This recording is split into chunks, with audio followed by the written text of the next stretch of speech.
Chapter 1380. Name? Where are you from? Nolan, this is my older brother, Bunos. We're from Icebound Town. Negan replied casually in response to the checkpoint inspector's question. Even though the two of them had heard that it was best to tell the truth to the inspector of Greycastle before they reached the sedimentation bay, or else they might run into trouble once they reached the south, they had no intention of going to Greycastle from the start. Once they passed through Cage Mountain, they would be in the territory of the Kingdom of Dawn. There were many villages and towns there that they could hide in. With their strength, the two of them did not have to worry about their future.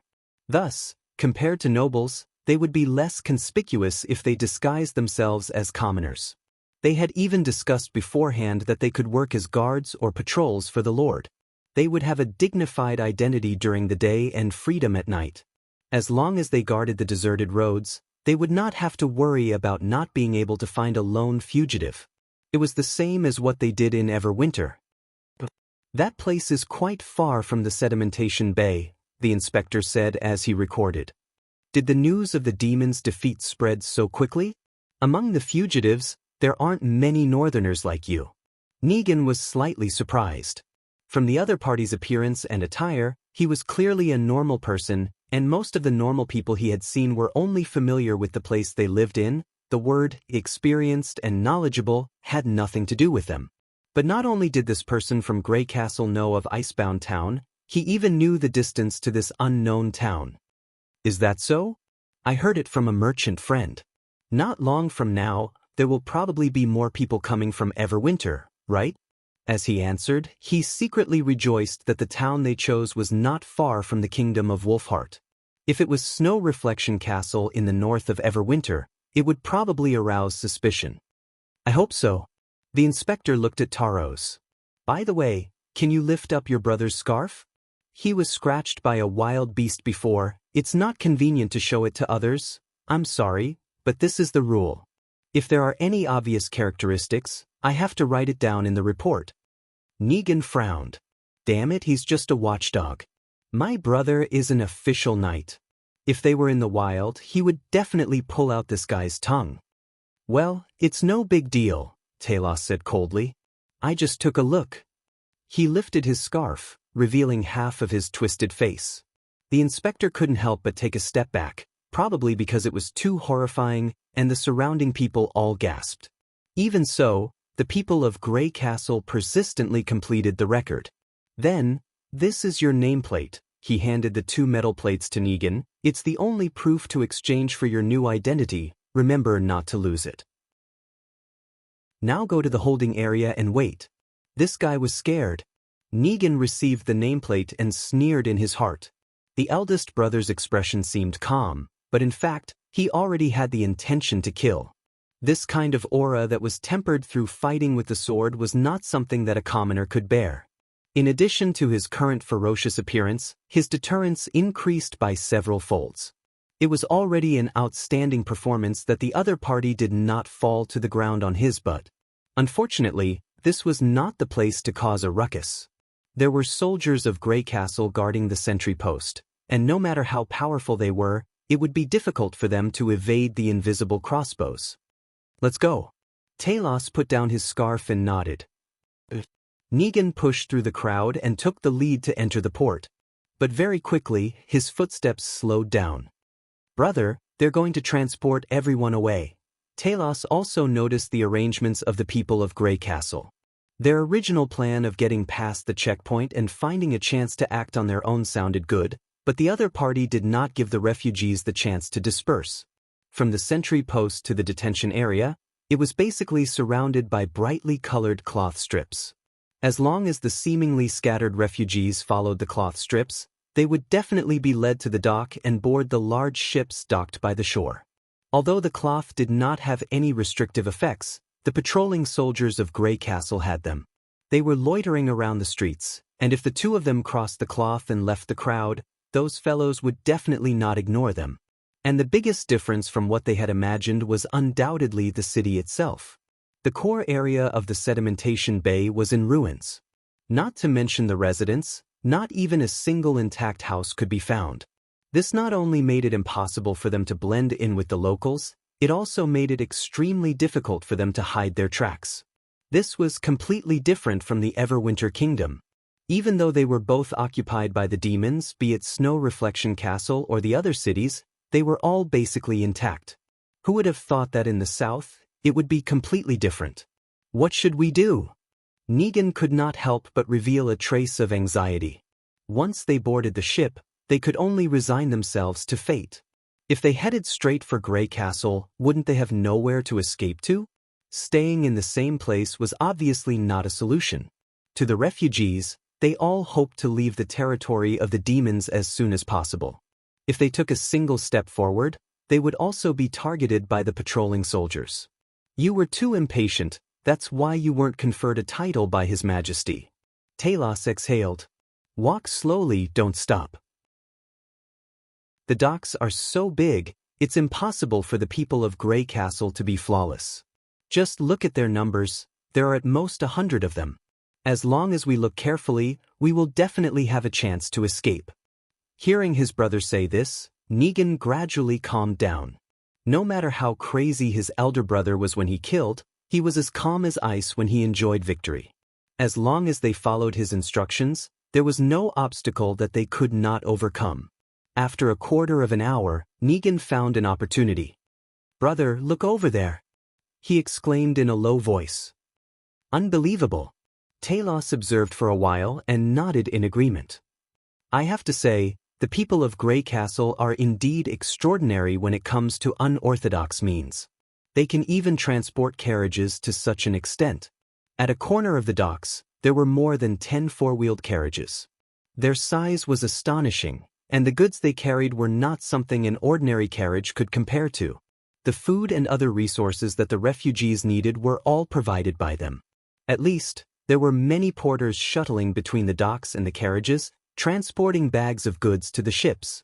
The number of people there was more chaotic, and it overlapped with the detention area, so it was not too difficult to approach the carriages. However, even if they reached the carriages, it did not mean that they could escape from the area controlled by the people of Grey Castle. Unless they could outrun the firearms, they would be caught by the patrolling soldiers sooner or later. The only feasible method was to escape by hijacking the carriages. Although these four-wheeled carriages were huge, they still needed people to drive them. Furthermore, unlike the carriages, the drivers seemed to be wrapped around the front of the carriages. In other words, they had the opportunity to hijack the driver while ensuring that they were not discovered. Negan and Talos looked at each other, instantly confirming the thoughts in each other's minds. Using the huge carriages as cover, they found the carriages that were preparing to leave, and then pointed the dagger at the driver's throat. The rest would be easy. The two of them immediately moved. The entire process could be said to be daunting but not dangerous. Although there were many porters who noticed the two of them walking further and further away, they would at most point out the direction to board the ships. No one came forward to question them. They also acted as if they were attracted by the huge carriages, easily deceiving the busy crowd. After all, everyone had their own things to do, and no one was willing to cause trouble. Once they entered the blind spot, Negan and Talos quickly bent down, sticking close to the carriages as they ran. Very quickly, they closed in on the carriages that had been loaded and unloaded. They were just one step away from the success of their plan. At this moment, a curious voice suddenly sounded from behind them. "Who are you?" Negan instantly felt his hair stand on end. He abruptly turned his head, only to see that a cloaked woman had appeared behind him without him noticing. The other party tilted her head, and the drooping hood covered most of her face. He reached for his waist but was secretly stopped by Talos. "My apologies. We are refugees from Icebound Town. We wanted to get closer to take a look at these amazing creations, but we did not expect to walk all the way here." "I see, refugees, huh?" The woman smiled, but had no intention of leaving. "But why is there such a thick stench of blood on your bodies?" Vertex M. Chapter 1381. What are you talking about? Negan said impatiently. "The smell of blood. Do you think you're a dog? What is this fellow talking about? He doesn't seem to be in his right mind at all." His tone carried a hint of mockery. Most people would not speak to a stranger they met for the first time in such a manner. If it were any other time, he would be interested in playing with her, but now that escaping from the sedimentation bay was his top priority, the best way to deal with an idiot was to make her shut up. Negan increased the strength on his wrist to convey his thoughts to his elder brother. But the latter did not let go. "I think you're probably mistaken. This used to be a port. It's not uncommon to kill and dry fish here. The difference between human blood and the smell of fish is like the difference between heaven and earth." The lady was unmoved. If there was only one smell, it could be explained by wounds. But the smell of blood on your bodies is too much and too mixed, it's hard to ignore. Some are old, probably a few months old, while some are new, at most 2 or 3 days old. They're currently coming out from under your clothes. Under my clothes? Negan could not help but be stunned.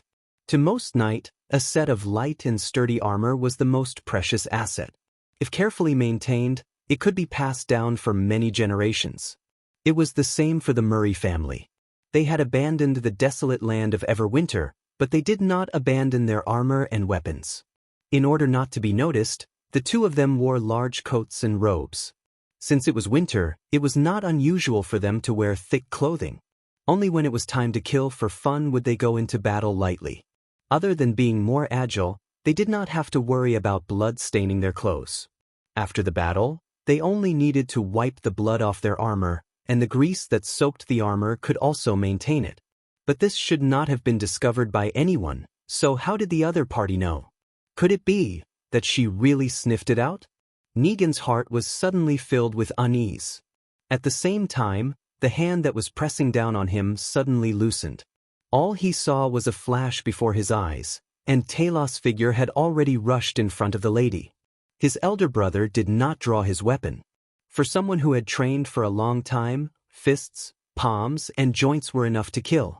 The speed of this attack could be said to be as fast as lightning. From the moment he took a step to the moment he attacked, it was only a blink of an eye. If he was the target, it would be very difficult for him to react. In terms of ability and skill, his eldest brother was definitely one of the best knight of Everwinter. Regardless of whether the other party was an idiot, a madman, or someone with an extraordinary sense of smell, he was already a dead man. However, the sound of the throat bone being crushed did not come. He only heard 2 soft ping sounds. The woman raised her elbow and pried away the iron arm that was reaching for her throat. Then, she single-handedly received Taros's left punch. Negan's eyes almost popped out of his head. How was this possible? Putting aside fighting techniques, just the difference in strength between a man and a woman was enough to determine everything. Moreover, his elder brother was known for his great strength, and it was the first time he had seen someone receive his attack with one hand. In the blink of an eye, the two had exchanged several blows, but Talos was still unable to kill his opponent with a single blow. When they separated again, he finally tore off his robe and pulled out his dagger. "Brother, let's go together." There was a hint of urgency in this low voice. Only then did Negan realize that as a knight's elder brother, he had already made the judgment that he could not defeat his opponent by himself. "Who exactly are you?" He gritted his teeth and pulled out his dagger, bending down beside Taros. "Who I am isn't important. What's important is that you don't seem to be ordinary refugees. Then, there's a need to explain the reason for your lies." The woman spread out her hands, as though indicating that it was not a problem even if she was empty-handed. "If you surrender now, you might suffer less. However, murder is a serious crime. According to the laws of Grey Castle, once the blood on your body is confirmed to be from an innocent person, the only ending for you is death." This person is crazy. She seemed to be persuading them, but every action and every word she said was forcing them into a dead end. Who would place a dead end in front of them from the very beginning? Since they knew that they would die, it was impossible for them to surrender without putting up a fight.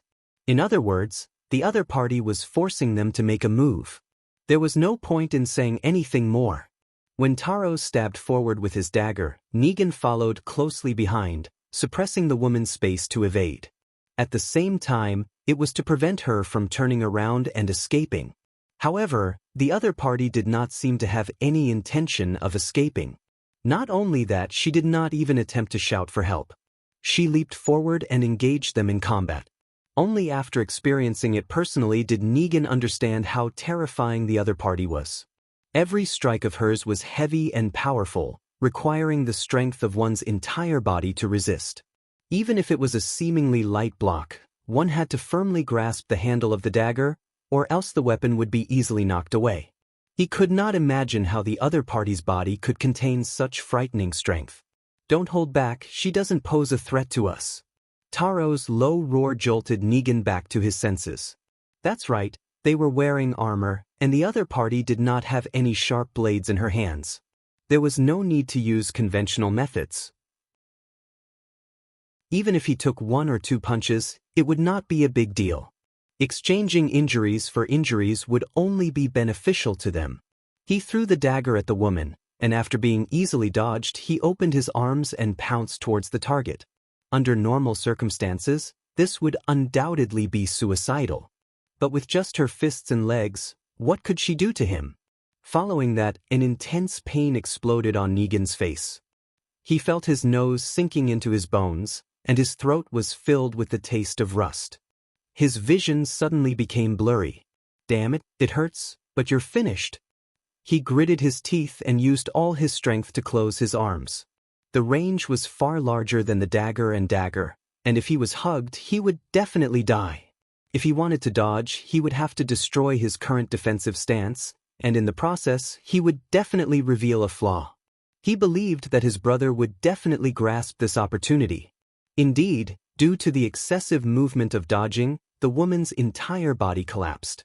Evidently, she no longer had the strength to stop her brother's next step. Taros took a step forward and swung his sword upwards.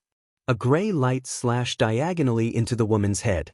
The latter's head flew upwards, as though it had been struck by a venomous snake's tongue.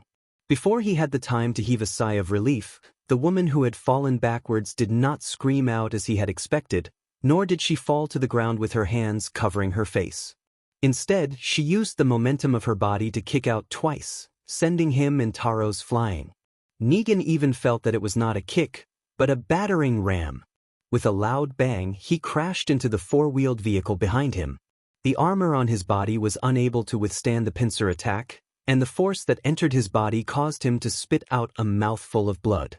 After landing on the ground, the woman regained her balance, and the hood on her head slid down, revealing her smooth long hair and a pair of pointy furry ears. The only thing he did not see was the wound that he had expected. Negan's heart instantly sank to the bottom. That strike that seemed to have struck the woman's head was merely an illusion brought about by the long brim of the hood. The only thing that his brother had sliced open was the woman's hood. And those inhuman ears, cough cough. "You ugly monster." Taros clutched his chest as he slowly stood up. "I'm clearly wearing the God's Stone of Retaliation. How could you not be affected?" "Because I didn't use my ability." The woman touched her hood regretfully. "As for you saying that I'm ugly, that's just because you have a low level of appreciation. The people of Neverwinter don't think so, and the chief even praised me. That's simply a load of nonsense." Negan coughed out a mouthful of blood. "My brother is a knight conferred by the Queen of Everwinter. Even in the King's City Knight Regiment, not many can defeat him. If not for your evil ability, do you think you can defeat my elder brother? Dream on. Is that so? Perhaps you haven't realized the changes that have happened to your body." The woman's face darkened. "Let me ask you, the blood on your body, did it come from opponents of equal strength? What are you trying to say?" "I don't think so. Although your attacks are ruthless, you lack a sense of sharpness and the will to fight to the death," she said slowly. "I've seen too many people like you. Once you've obtained some achievements, you are unwilling to take another step forward.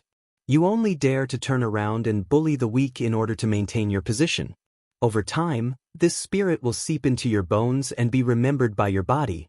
No matter how many victories you obtain, it won't make you stronger. And among the opponents I've faced, there are transcendents who are so strong that they make others despair, and there are also ancient witches who are proficient in various martial arts. This is the difference.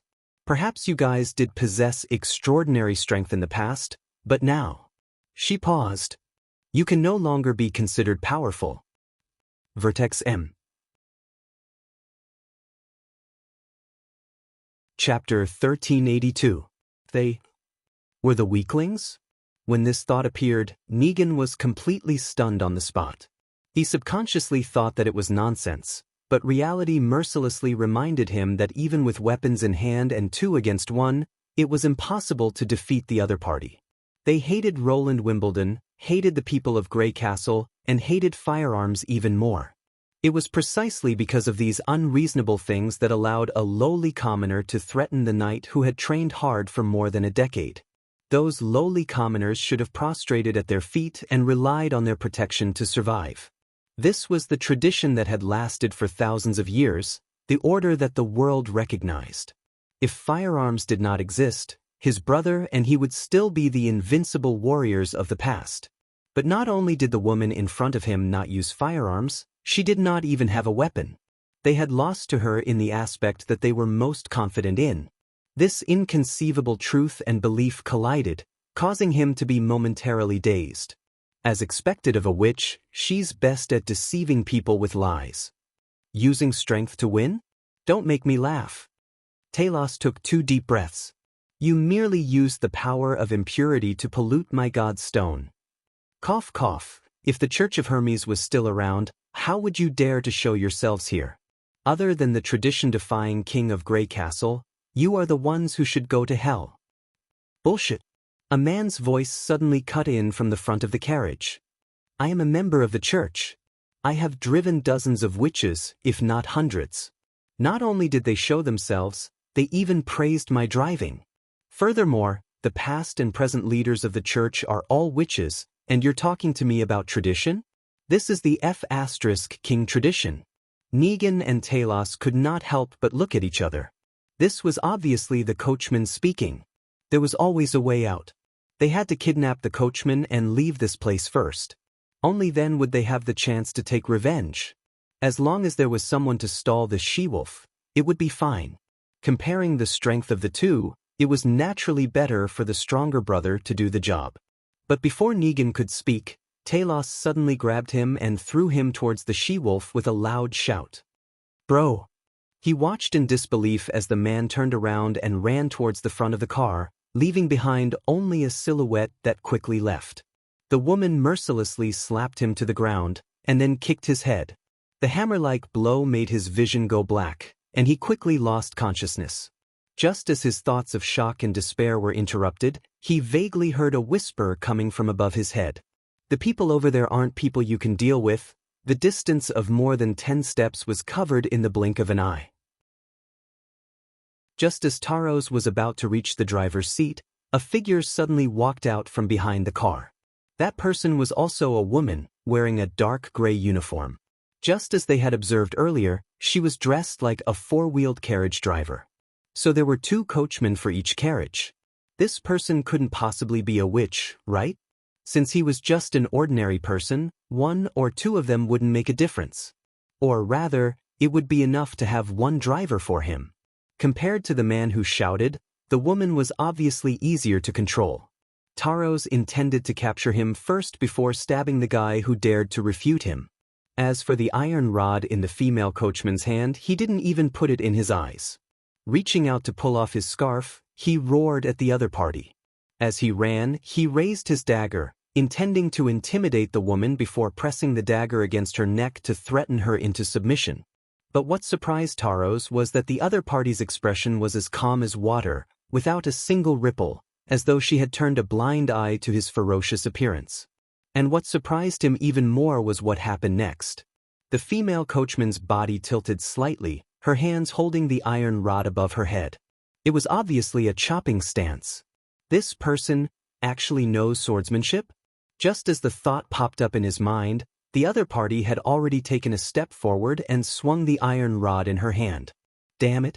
This kind of bold move was completely risking one's life. In the eyes of a layman, it was no different from courting death. But to Taros, this strike had the power of a mountain. And the iron rod with a fork at the front seemed to have expanded dozens of times, covering all of his movements. Everything happened too fast. He was running at full speed and had no room to dodge. If he maintained his posture, he might be able to stab the tip of the dagger into her neck, but the rod would undoubtedly split his head open. It was simply unreasonable. Taros realized that his body reacted faster than his mind. He hastily turned the dagger around and raised his hands horizontally above his head, trying to block the blow. Break! The woman's iron rod smashed into the center of the dagger. Under the tremendous force, the dagger's curve quickly exceeded its limit, and with a bang, it shattered. But the momentum of the rod did not diminish, and with sparks and splashes of metal, it smashed straight into his face. How could this be? Taros only heard a loud bang in his ears, and before he could even make a sound, he fell stiffly to the ground, his body twitching nonstop. But that was his body's automatic reaction, and his consciousness had long fallen into a coma. Is it over? Charles cautiously poked his head out of the car window. Yes, if he had chosen to stab me to the end, maybe he could have fought a few more rounds. Farina flicked the blood stains on the wrench. If he had retreated at the last minute, one blow would have been enough. Of course, your bait was also crucial. Well done. Charles smirked. Don't forget that I was once a noble, and nobles are best at scolding people. I guarantee you won't repeat a single word in 100 sentences. Farina raised her head and looked at the person she needed. You're obviously a noble, but you're so different from them. Sometimes I often fall into confusion. Why is there such a huge difference between people? Is this also the intention of the creator? You're also very different. Charles slightly shifted his gaze, but quickly looked straight back at her. That's why I'm so attracted to you. Charles, Farina, ahem, I'm sorry, Lorger interrupted the two's eye contact. Is that man dead? The werewolf girl carried the unconscious assailant to the front of the car and threw him on the body of another person. I think he's still breathing, Farina replied. You knew we were coming? Lorger nodded. I heard your footsteps. Not only did you notice the noise here, but you also quickly decided on a strategy. You're indeed the former captain of the Judgment Army. After fighting with you, they basically lost their fighting spirit. I just took advantage of the situation. Farina smiled. What you said just now is quite reasonable. If there's a chance in the future, can I also fight with you? Lorger's ears twitched. Of course, or in other words, I'm more than happy to. It's not too late to talk about it later, Charles sighed. Now the problem is, what should we do with these two guys? Let the First Army control them and interrogate them first. Since they can wear armor, they're obviously not ordinary refugees, Lorger said indifferently. As for how to deal with them later, let them decide. Bookseller's website. Chapter 1383. Kingdom of Everwinter. My lord. Lord Marwain. Someone nudged his arm. Marwain opened his eyes impatiently. It took a while for his blurry vision to come back together, and the familiar face of the old butler appeared in his eyes. Erp, why is it you again? He struggled to prop himself up and accidentally knocked over a few bottles of wine on the low table. One of them fell to the ground with a loud clang. This voice also brought him back to his senses. What followed was a hangover headache. That's right, he had forced a few girls to drink with him last night. It was around 4 or 5 in the morning, and he had fallen asleep on the couch. Marwain squinted his eyes and glanced at the couch beside him. It was covered with all kinds of alcohol and other liquids, and it gave off an unpleasant sour smell after being baked in the fireplace for a night. As for the girls, they had already disappeared. It was obvious that they were still lacking in the aspect of serving others. Damn it, how did I fall asleep on this thing yesterday? Let's burn it. Marwain wiped the saliva from the corner of his mouth and changed to a more comfortable sitting position to relieve his headache. So, my dear butler, what bad news do you have for me today? Which knight has run away, or has Grey Castle entered the kingdom of Everwinter? You flatter me, my lord. The butler bowed even lower. He was the one who came up with the idea to attack the Grey Castle team, and he did not want his master to shift the blame to himself. Grey Castle is still fighting the demons in the kingdom of Wolfheart. They won't be able to reach the kingdom of Everwinter in the near future. Please rest assured. Heh, but isn't it only a matter of time? Marwain interrupted. The stench of alcohol in his mouth was a little pungent. The demons haven't increased their forces, and even that Sky Lord is nowhere to be seen. Anyone with eyes can see that the situation has changed. What's the point of you comforting me? No, my lord. Listen to me. Marwain growled. I know what you're trying to say. Please pull yourself together and don't give up. But you saw it for yourself that day. They had the same weapons, but Grey Castle still defeated our men. What does that mean? The gap was not with the nobles, but with the subordinates and people at the bottom. They dared to face the muskets head-on, but what about our men? You only know how to run like a rat. How many people are left in the kingdom of eternal winter? Viscount Narnos? No, his current territory was already comparable to a count's. Duke Remy? Most of his family business was in Everwinter, so he couldn't leave even if he wanted to. And this family, that family. Indeed, the great aristocratic families were still here, but did they not want to leave? At this point, his tone suddenly became high-pitched. They can't leave. He didn't want to burn the family property that he had accumulated for several generations and start from nothing. As long as there was a way, they wouldn't sit still and wait for death. However, those knights that I invited here would not have such concerns. A title deed is not binding at all. These people could leave with the title deed and come back after the war subsides. Therefore, I could only refuse to meet them and invite them to stay by holding a banquet. This isn't giving up, and it's not escaping. Do you understand? Marwain picked up a bottle of wine and gulped down a mouthful. Once I fulfill my promise, they will immediately leave. Since my subordinates and people can't compare to Grey Castle, the only thing I can rely on is the demons. As long as they can defeat Roland Wimbledon, these people will settle down again. When the time comes, I can reissue the title deed, and these knights will become my greatest help. My lord, I know, but I have to inform you. God, shut up, you don't know. Marwain's voice had a slight tremble. You think I'm weak, useless, and only knows how to drink all day, but that's not the case. My strategy isn't wrong, it's the demons who lost. Even they can't defeat the people of Grey Castle, what's the point of me pulling myself together? It's fine if the others leave, but even Fuller, whom I thought highly of, left. What's the point of me becoming the king of Everwinter? I might as well drink more wine. After all, I won't be able to drink it in the future. So from today onwards, you don't have to tell me any bad news. Just keep it to yourself. Prepare some good wine for me tonight. I remember there's still a lot of it in the underground storehouse, right? Now get out. With that, Marwain covered his face with his hands and lay back down on the couch. My lord, what I wanted to say is that the Sky Lord is currently waiting in the castle's parlor. He says he has a new decree for you. The butler finally found an opportunity to speak and hurriedly said it in one breath. What did you say? Marwain sat up abruptly. The Sky Lord is here? Why didn't you inform me earlier?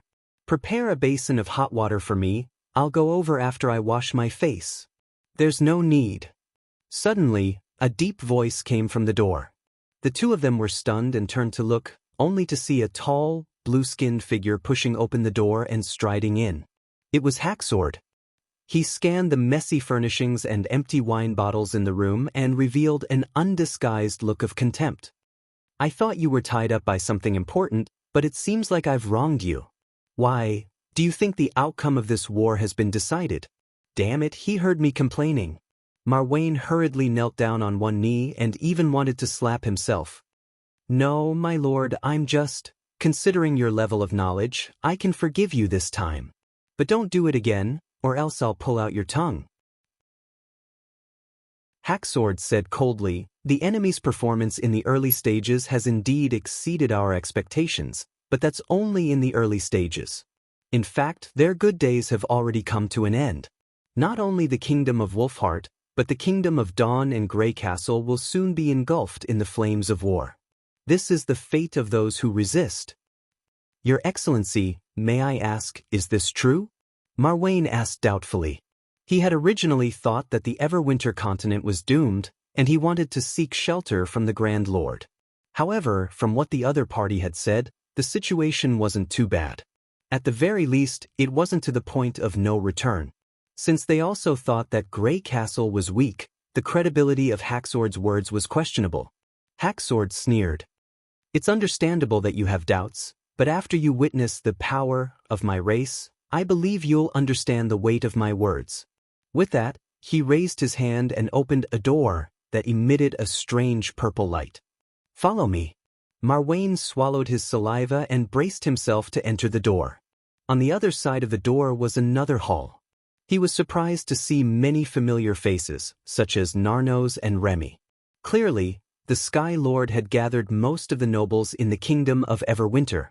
Before he could ask about the situation, the senior demon lord opened a new teleportation door. Haxord's intentions were self-evident. The nobles looked at each other and finally lined up to enter the door. This trip took nearly a day. Marwain couldn't remember how many teleportation doors he had passed through. The scenery around him was sometimes a cave, sometimes a mountain ridge. The deeper he went, the more uneasy he felt. Even though he knew that the demons didn't need to spend so much effort to kill him, such an unknown and forceful teleportation always made him fearful. When night fell, the nobles finally arrived at their destination. When the last door slowly disappeared behind them, Marwain Parker's eyes suddenly widened. He saw a miracle. That's right, even if he exhausted all the words he had, he couldn't accurately describe what he had seen. Other than a miracle, he couldn't think of any other way to describe it. The other nobles weren't any better. All of them were tongue-tied and couldn't utter a complete sentence. "Now you've seen it," Haxord said expressionlessly. "Baidu search 881 Chinese network yen. No advertising message." Chapter 1384. The senior lord's words were not empty words. It was not something humans could achieve. Marwain could not imagine how the people of Grey Castle would deal with such a miracle. Apart from looking up, the only thing they could do was pray. The demons would definitely win the war. He no longer had any doubts. The disappointment and fear from before were swept away and replaced with an indescribable excitement. Since the demons could win the war, the rewards promised to him would no longer be an illusory matter. The contrast was incomparable to a drowning person being rescued. It was a direct return to the peak. As for the knight who escaped, they would probably regret it for the rest of their lives. No, that's not right. They would not have the qualifications to live to the end of their lives. "Once I become the Queen of Everwinter, I will definitely teach the traitors a lesson." Marwain knelt down excitedly and lowered his head to Haxord. "Yes, we have." The other nobles did the same. "This is my race's deity of gods, and also the most direct way to display power." Sky Lord placed his hands behind his back and said, "I did not bring all of you here to dispel your doubts. I have a mission for all of you to complete. Please instruct us." Everyone immediately replied. The deity of gods still needs some time to reach the impassable mountain range, but the territories that you are in charge of are showing signs of losing control. Every fugitive can turn into an enemy of the race. I do not wish for the situation to worsen. He swept his gaze across everyone. "From today onwards, all of you are to gather manpower and move everyone in the city here. At the same time, I will carve out a region in the deity of gods for all of you to reside in until the end of the battle of divine will." You wish for those lowly people to ascend the miracle?" Narnos asked in surprise. "Whose fault do you think it is?" Haxord glanced at him coldly. The latter immediately shut his mouth. "The news of the knight's escape will spread to the lower ranks in no time, and when that happens, the order in Everwinter will completely collapse. Rather than letting them be used by Grey Castle, why not control them before the snowball gets bigger? If there are any objections, use swords and blades to shut them up. This shouldn't be a difficult task for all of you." Of course." Marwain was the first to respond. "I'll do it right away." The other nobles also agreed one after another. "Don't worry, your territory will not be abandoned because of this, because the war will not last that long." Haxord seemed to see through their worries. In addition, following the deity of gods into action means that you are participating in the war. This will greatly increase the weight of your contributions. When the time comes, the human kingdoms will definitely not ignore this point. Do you understand what I mean? The nobles were instantly overjoyed. The failure of the sneak attack on the Grey Castle team had undoubtedly not satisfied the senior demon lord. Now that they had a chance to make up for their mistake, and perhaps even take it a step further, everyone's spirits were roused. Yes, we will definitely do our best. Hacksword opened a new portal. It's good that you understand. I only have 2 requests. The faster the time transfer, the better, and you must not reveal the existence of the deity of gods. Then, let's move at once. After sending the Everwinter nobles away, he returned to the depths of the Great Rift Valley. Hacksword was under a lot of pressure to allow the low-energy worms in the eyes of the majority of his people to come into contact with the deity of gods. At the very least, the senior demon lords were not united, and Mask even felt that it was a form of blasphemy. But he still forcefully carried it out with his identity as the Western Front commander. Sky Lord gradually understood that there was nothing special about the Grey Castle warriors. They might have been farmers or hunters in the past, but after a few months of training, they would join the army as new soldiers. The firearms in their hands were enough to kill a well-trained primal demon. In other words, the efficiency of the other party's conversion of soldiers far exceeded the past experience of his race.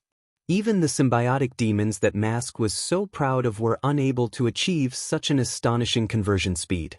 That was why Grey Castle was frantically plundering people from Everwinter and Kingdom of Wolfheart. It was not a burden, nor was it a long-term plan, but a genuine short-term benefit. Once the order maintained by the nobles crumbled, they would be handing over a large number of warriors to the enemy. This was something that Hacksword absolutely did not wish to happen. At the same time, these people were not inferior to the inferior demons in terms of work. It would be a pity to kill them all, so it was better to migrate them to the deity of gods and serve the race. Under such circumstances, this decision could be said to be the most reasonable choice. Of course, it was not something that he could care about if the other members of his race acknowledged it. What God's creation, what holy place, none of it was more important than victory. He had already staked everything on the Western Front. Not only did he make an oath with the king, he had even applied for the deity of gods. The criticism and accusations were nothing more than a new debt. Compared to the pressure from the upper echelons, the problem that gave Hacksword a bigger headache came from Sky City. He slowly walked down the stone steps to the bottom of the birth tower. In the red mist pond that was as dense as liquid, there was an additional black figure. He sat cross-legged in front of the Nightmare Lord, holding onto her palm without moving, like a stone statue. You still haven't given up? Hacksword frowned in dissatisfaction.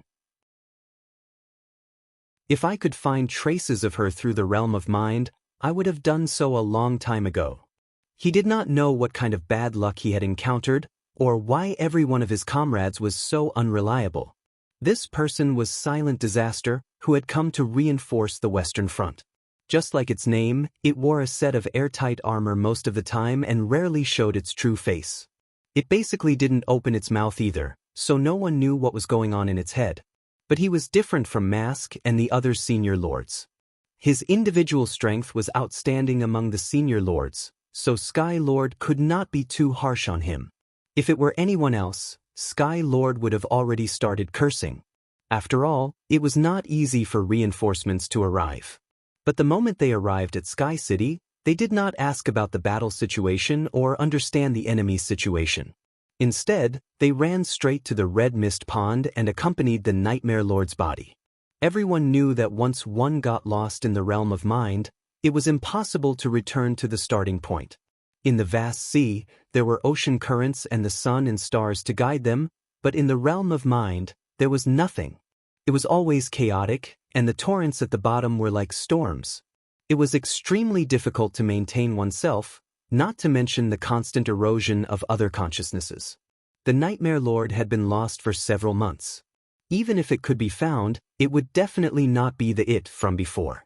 It must have found some clues to take such a risk, Silent Disaster replied. Silent Disaster gave a rare reply. Anything related to Valkyries, I must personally verify it. Clearly, Silent Disaster did not trust him. Hacksword rubbed his forehead helplessly. Although the Nightmare Lord was a very special existence to other senior lords, it was even more special to some people. Silent Disaster was one of them. If he remembered correctly, the Nightmare Lord's ascension ceremony was presided over by the Nightmare Lord. Are you done verifying it now? More or less, but my conclusion is different from yours, Silent Disaster said concisely. I believe that the Nightmare Lord is not completely lost, but is trapped somewhere in the realm of mind. Reason? Intuition. Intuition. Hacksword cursed inwardly. If there was anything more unreliable than Mask's promise, it would probably be Silent Disaster's intuition. Will this conclusion be of any help to the outcome? You can't find any traces of the Nightmare Lord, nor can you wake it up. In the end, nothing can be changed. Instead of spending time here, why not think about how to deal with the humans? That male. Silent Disaster glanced at him. What? I will help you destroy the humans. That is my purpose here. She suddenly stood up from the red mist pond, a dangerous red light flashing under her helmet. But the mail that appeared in the inheritance hall must be handed over to me. I believe that the Nightmare Lord's whereabouts must be related to him. Vertex M.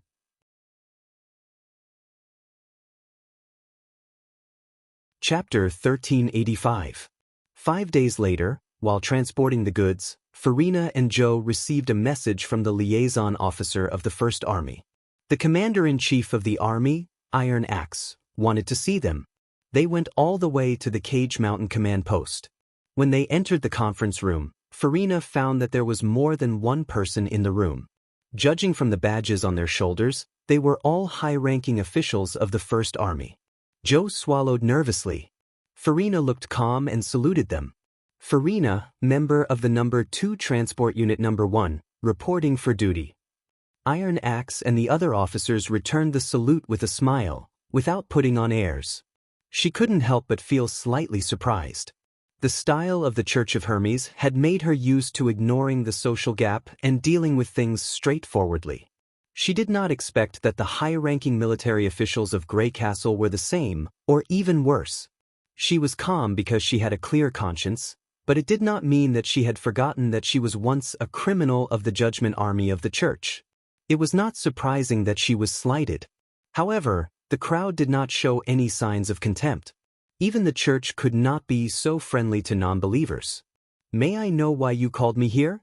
Farina's eyes finally fell on Iron Axe. Do you remember the night of Everwinter you caught in the sedimentation bay a few days ago? Iron Axe went straight to the point. We've confirmed their identities and the crimes they committed. Farina suddenly realized something. Are they very important to the First Army?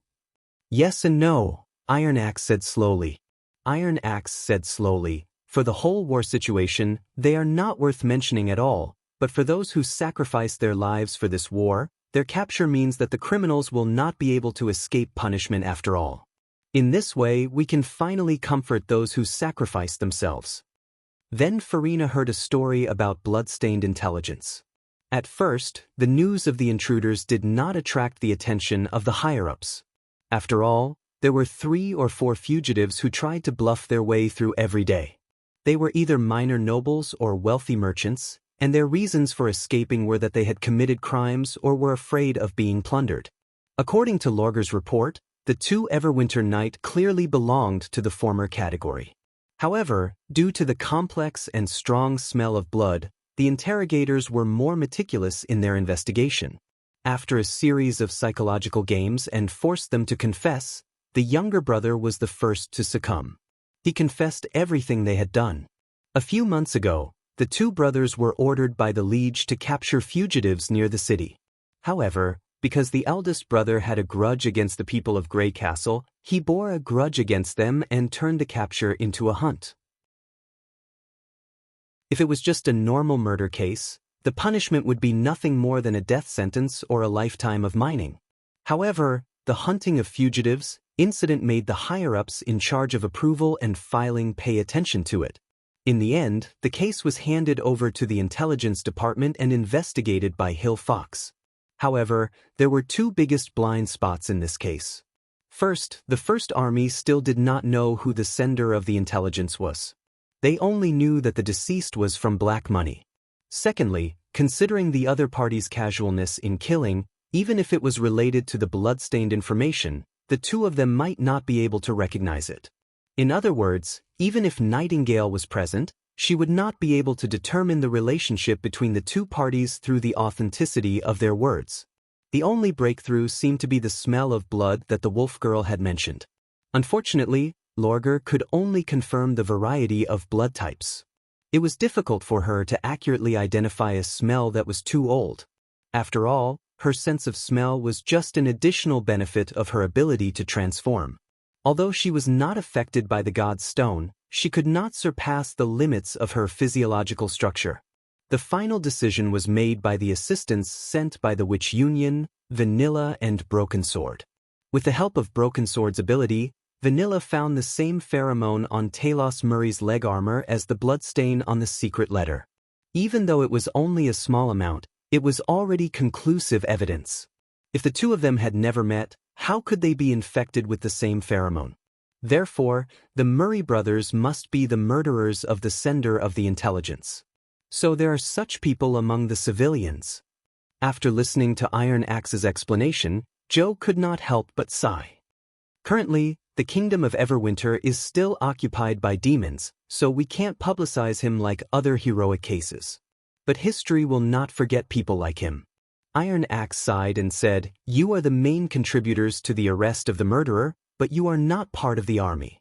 So, in addition to informing me of the results of the investigation, I also want to ask what kind of reward you would like to receive." But we didn't do much. Farina said bluntly. The first one to notice something strange was the witch. I only heard the noise of their fight and went over to help. Her words caused a burst of good-natured laughter. "Don't worry. His Majesty never misses out on any meritorious person," Iron Axe explained. The Witch Union and the Army are two different departments, so Miss Lorger's reward will be handled by someone else. In theory, your reward should also be issued by the administrative office, but the front line of the battlefield can only be handled in a simple way, so we will consult on your behalf. I understand. Farina hesitated for a moment. I used to be a member of the Judgment Army of the Church and was deceived by hypocrisy and lies. But if possible, I hope to get a chance to make up for my mistakes. Make up for your mistakes? Yes. She took a deep breath. Joining the First Army is the reward I want. The room suddenly became quiet. Everyone looked around and seemed to be exchanging opinions. After a while, Iron Axe said, "The recruitment rules of the First Army are set by His Majesty. I can't agree to your request." "Is that so?" Farina slightly clenched her fists and suddenly loosened a little. However, Iron Axe changed the topic. "I can write your merits and request in the report and submit it to His Majesty to decide, if you insist." Farina raised her head and her eyes suddenly lit up. "Yes, please." She naturally knew that once she joined the army, all her actions in the future would be more restricted, and the risk of facing the enemy would increase exponentially. But that was the path she longed for. The more thorny the road was, the more she could make up for the sins she had committed. After Farina and Joe left, the other officers also dispersed. Soon, only Iron Axe and Edith were left in the meeting room. The Pearl of the Northern Region, who had been silent all this time, let out a long sigh. "That's why I said that the Church of Hermes is really terrible. Since they haven't been sentenced, they don't have any crimes or mistakes. I'm afraid only the believers of the Holy City would have such an eccentric habit." Iron Axe shrugged indifferently. He had long known that Edith was a shrewd egoist who occasionally made concessions in order to seek greater benefits. When their interests were aligned, she was an impeccable partner, but when their interests were opposite, it was hard to predict what she would do. The Pearl of the Northern Region would never make a decision like Farina's, who would sacrifice herself for free. But Iron Axe did not dislike it.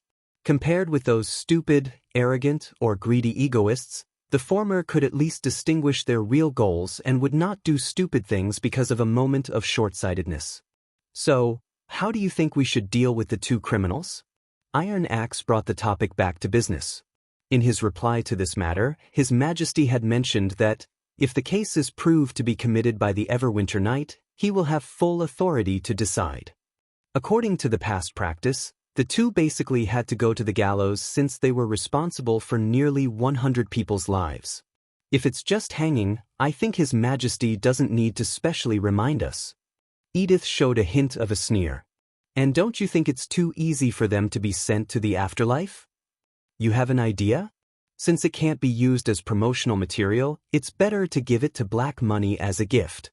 I think they'll definitely treat them well after paying such a high price. Vertex M.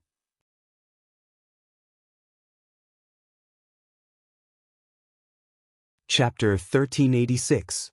Thorn Town, Kingdom of Dawn. This desolate town at the foot of the Cage Mountain had now become a bustling place. Apart from being the outpost of the Cage Mountain Command Center, it was also the location of the frontline training camp of the Air Knight Academy.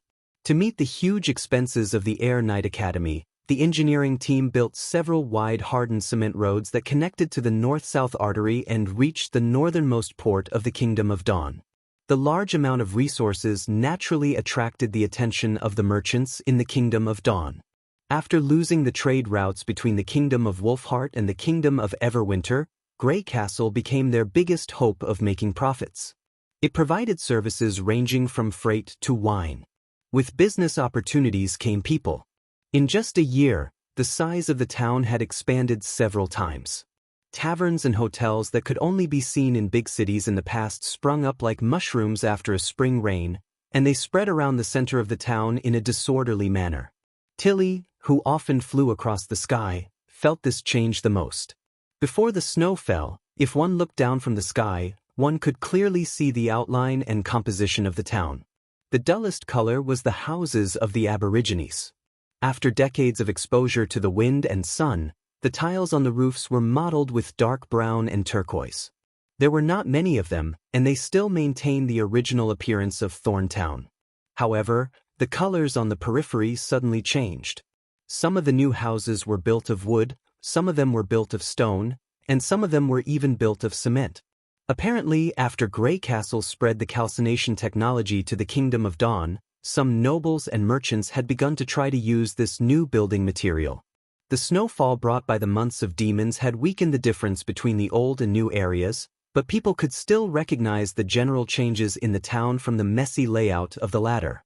This was probably how Border Town had evolved step by step. After sending off Vanilla and Broken Sword, Tilly once again threw herself into her daily training. Based on her suggestions, there were already more than 40 Skyfire Type 2s that had been improved. In addition to the 20 old Type Is, the Aerial Knights had already become a force to be reckoned with in the army. In fact, the success of the First Army's counterattack was inseparable from the biplane's air cover. Compared to the anti-aircraft machine guns, the Fire of Heaven posed a much greater threat to the Devil Beasts, and without any effective means of penetration, the artillerymen could safely use their range advantage to bombard the demons' outpost and retreat before the enemy could surround them. As long as the senior demons did not appear, it would be difficult for the enemy to approach the First Army. Every time a combat mission was carried out, dozens of Fires of Heaven would glide across the runway like an elephant strolling, taking off one after another with the smallest gap between them. The rumbling of the engines could be heard clearly even from a small town away. Such a spectacular scene was hard to describe with words. Even the charge of the knight couldn't compare. Anyone who witnessed such a scene would have a new understanding of the power of Grey Castle. This scene became a great spectacle in Thorn Town. Many nobles of the Kingdom of Dawn came to verify the legend of the Sky Knight. Gradually, even on normal training days, the roofs of the buildings around the landing area would be filled with people, excitedly watching the flying figures of the giant steel birds. Tilly also found out that the seats with a wide field of vision were charged. Of course, the development of the Sky Knight Academy was not without obstacles. At least, compared to the production of the Fire of Heaven, The problem of the slow increase in the number of pilots had gradually become apparent. After all, the recruitment threshold was there. Not only did it require a certain level of cultural foundation, but it also required a body that could adapt to flying. Only after meeting these requirements could they enter the next stage of training. As for how long it took for them to participate in actual combat, it all depended on their talent. Tilly had met a few students who performed well during training but would panic once they were in the air. In the end, they could only join the logistics team to do their part. If not for the fact that the Fire of Heaven 2 was changed from a two-seater to a single-seater, temporarily alleviating the problem of the shortage of pilots, the Sky Knight Regiment would have been faced with the predicament of having a plane but no pilots. Other than continuing to expand the scope of recruitment and increasing the number of preparatory students, she did not have any better ideas. Fortunately, her brother also valued the Sky Knight Regiment very much, and more importantly, he almost never rejected her suggestions. This problem should be able to be improved by the time the next batch of preparatory students arrived in Thorntown. The intensive test flights and landings would only come to an end at noon. As an extraordinary, Tilly did not need to recover her energy through a lunch break. During this period of time when she was temporarily relieved of her duties as an instructor, she would often choose to fly alone for a while. This was to verify some of the new ideas that came to her mind during the training, and also to enjoy the process of flying. But this time, she noticed something strange in the warehouse area of the landing area. Regardless of whether it was the students or the ground crew, they did not immediately disperse. Instead, they gathered around the warehouse, as if attracted by something. Soon, a guard reported the situation to her. "Your Highness, Neverwinter seems to have sent a new batch of supplies. They need you to check and confirm it." New supplies? Tilly raised her eyebrows. She did not remember such an arrangement in today's schedule. But the two places were thousands of miles apart, so it was not strange for Neverwinter to make last-minute adjustments. When they reached the warehouse area, everyone made way for them. But before she could see the goods, she first heard a familiar voice. "Lady Tilly." She saw Molly skipping over and throwing herself into her arms. Tilly helplessly rubbed the little girl's head, only to realize that the one in charge of unloading the goods was the magic servant. The latter swelled up like a blue balloon, carefully swallowing the goods on the steam truck before slowly transporting them into the warehouse. "So, is this the reason why everyone stopped here?" That's not entirely the case. When Tilly turned her gaze to the long goods, she suddenly realized that the answer was not so simple. There were a total of 3 goods, and from the cold metal material of the boxes, these boxes were clearly the same as the ones used to transport the Fire of Heaven, except that the size was much larger and the overall appearance was more slender.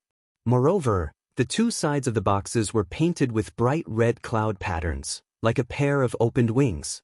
Decorating the transport boxes seemed to be a meaningless matter, but it was precisely because of this that it was especially special. Tilly's heart could not help but skip a beat. "By the way, do you have any requirements for the color of the body? Since there is no specific requirement, how about red?" Roland's words echoed in her ears. "What's the difference?" "Most protagonists who dominate the sky use this color." The ground crew had already skillfully removed the fastening bolts on the first goods box. As the seal was slowly lowered, the crowd gasped in surprise.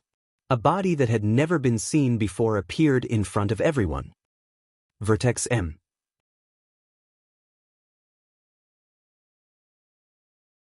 Chapter 1387. Its entire body was smooth, and no matter how one looked at it, the lines on its surface were smooth curves. The bright and clean paint surface could even reflect one's reflection. The cockpit was like a bulging bubble, completely wrapped in flawless glass. It was obvious that the effects of the high-speed airflow had been taken into account. The cockpit was positioned towards the back, and the rear of the bubble was slightly higher than the front, smoothly blending into the body. The benefits of such a layout were obvious at a glance. The front was low, and the rear was high, which clearly enhanced the pilot's field of vision. And the curvature of the glass cover combined with the rear rudder, making the body look extremely clean and neat, with every part of the body as one. And the biggest difference of the new plane, which was also a feature that no student would overlook, was the lack of a propeller at the front. Without the flat engine, the entire head finally converged into a sharp cone, giving off a feeling of piercing through the clouds and waves. Most of the body was painted a bright orange-red, making it look like a slender flame. A few white lines ran from the head to the tail, giving the body a sense of vitality.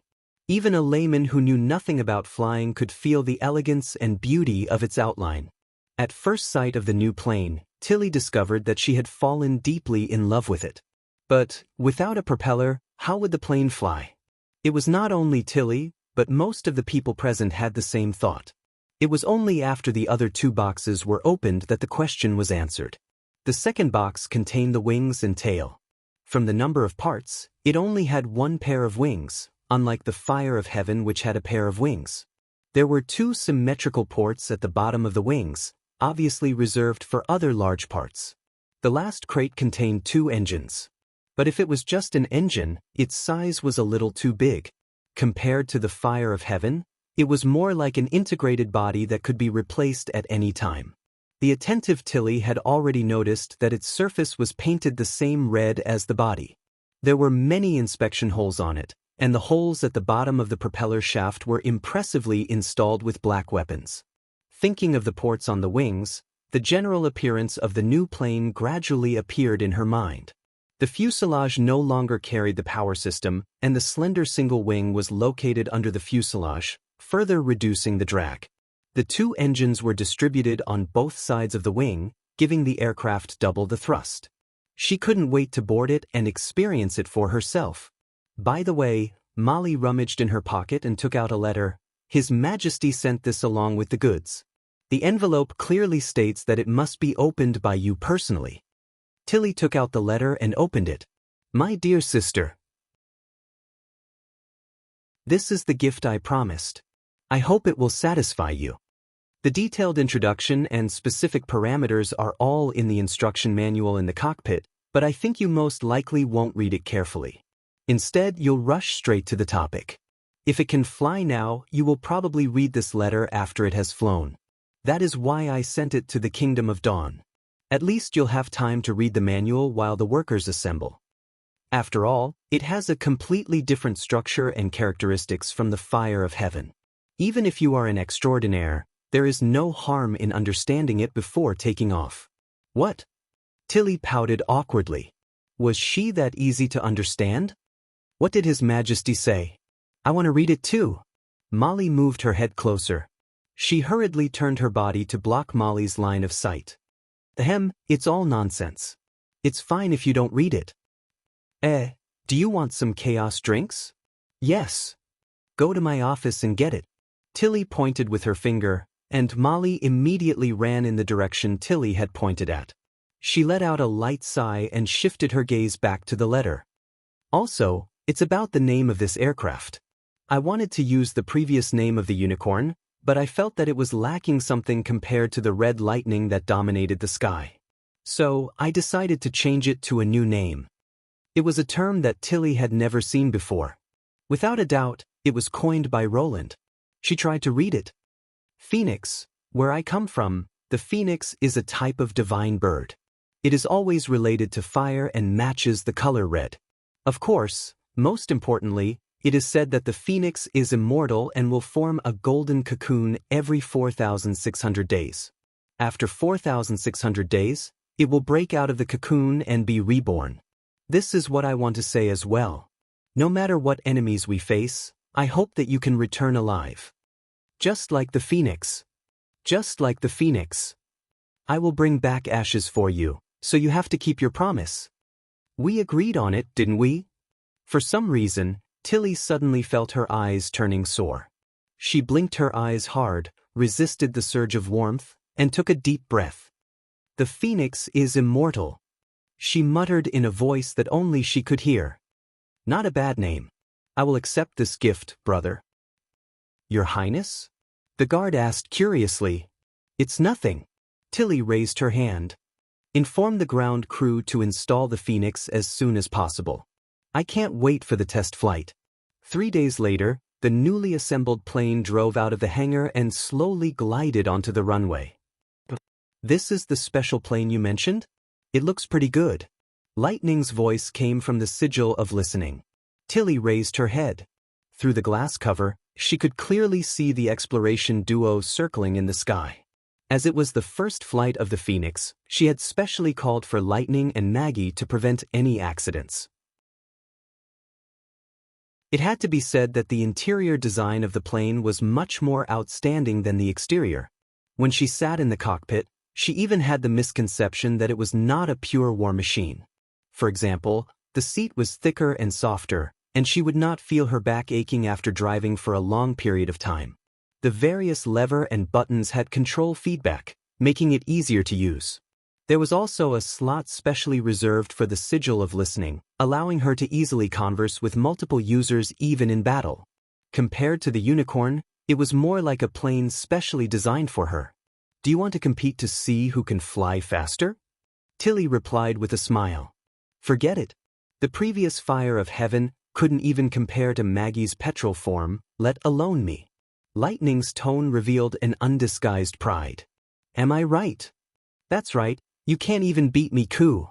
How will we know if we don't try?" Tilly stepped on the accelerator, and the roar of the engines on both sides suddenly became louder.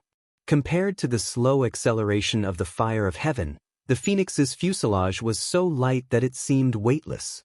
The surrounding scenery rapidly receded, and with a light tap of the control stick, the plane rose up and whizzed into the sky. Shukju website.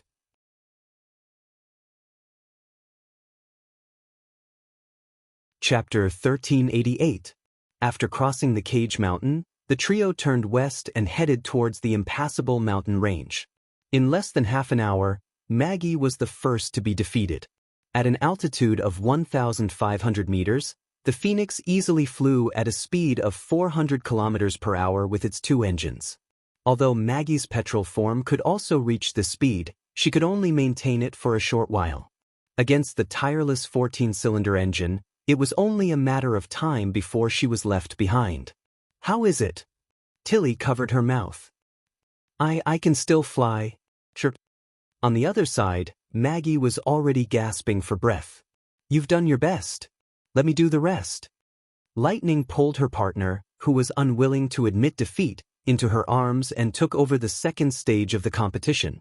A human and a plane began a new pursuit in the dusky sky. The scenery under her feet became smaller and smaller, and the mountain range that separated the human kingdoms gradually became a winding incline. Tilly could see the red mist slowly flowing down from the ridge of the continent and above the kingdom of Everwinter and the kingdom of Wolfheart, like a turbid barrier.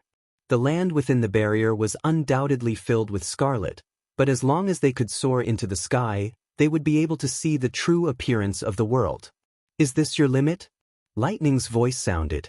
"I can fly much faster than this." Just in terms of flying speed, her ability was indeed unparalleled. Even Sky Lord, who possessed the ability to teleport, had suffered under her hands. But to Tilly, victory or defeat was not the most important thing. Piloting this enormous yet agile machine and maximizing its performance was already a form of enjoyment. She retracted her gaze and smiled. Pulling the nose of the plane, she flew towards a higher altitude. Lightning followed suit and maintained a position of about 100 meters in front of the plane. According to the introduction in the manual, the Phoenix had received technological improvements from the dream world, and the key parts were personally processed by Anna. It possessed a basic quality that far exceeded that of the Fire of Heaven. It could fly at a maximum speed of 550 kilometers per hour, and its maximum range exceeded 1,500 kilometers. The dual star-shaped engines were also equipped with a turbine system, allowing it to fly at altitudes of more than 3,000 meters without losing much of its performance. This was something that the mass-produced models could not achieve. But that was not the Phoenix's greatest characteristic. Its body structure had been jointly strengthened by Candle and Doris, and its strength and durability could be said to be above the material itself. It could be regarded as the first aircraft that combined industrial technology and magic power. Tilly knew that the propeller was most efficient at low speed, and as the speed increased, its propulsive efficiency would rapidly decrease. So it was almost impossible to catch up to Lightning's back with its own power. She needed the help of other forces.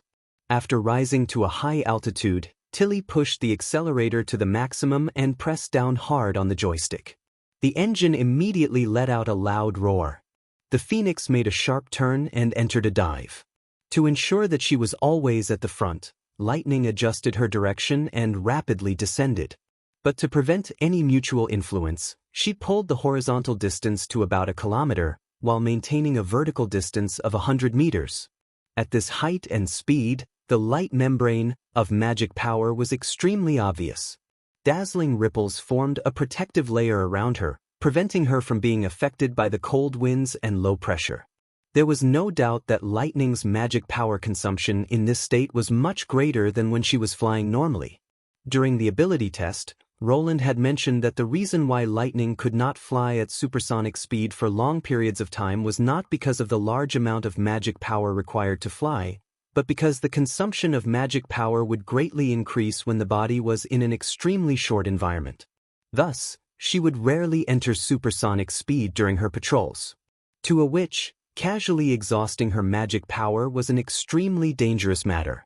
Of course, Tilly was not feeling well either. The thin air at high altitudes made it extremely difficult for her to breathe, and with the engine operating at full speed and the strong winds blowing against her, the cabin was filled with noise and tremors. Without the protection of magic power, she could only rely on her body to endure. According to the airspeed indicator, the Phoenix was already approaching 800 kilometers per hour. This had greatly exceeded the upper limit of its extreme speed. Although Lightning was still maintaining a stable position in front of the plane, she did not have the time to use the sigil of listening to communicate with her. That's right, Tilly was borrowing the power of gravity. Previously, when piloting the biplane, she had discovered that when she converted the accumulated altitude into speed, she could easily break through the limits of the plane. But the risk of such excessive speed could not be ignored.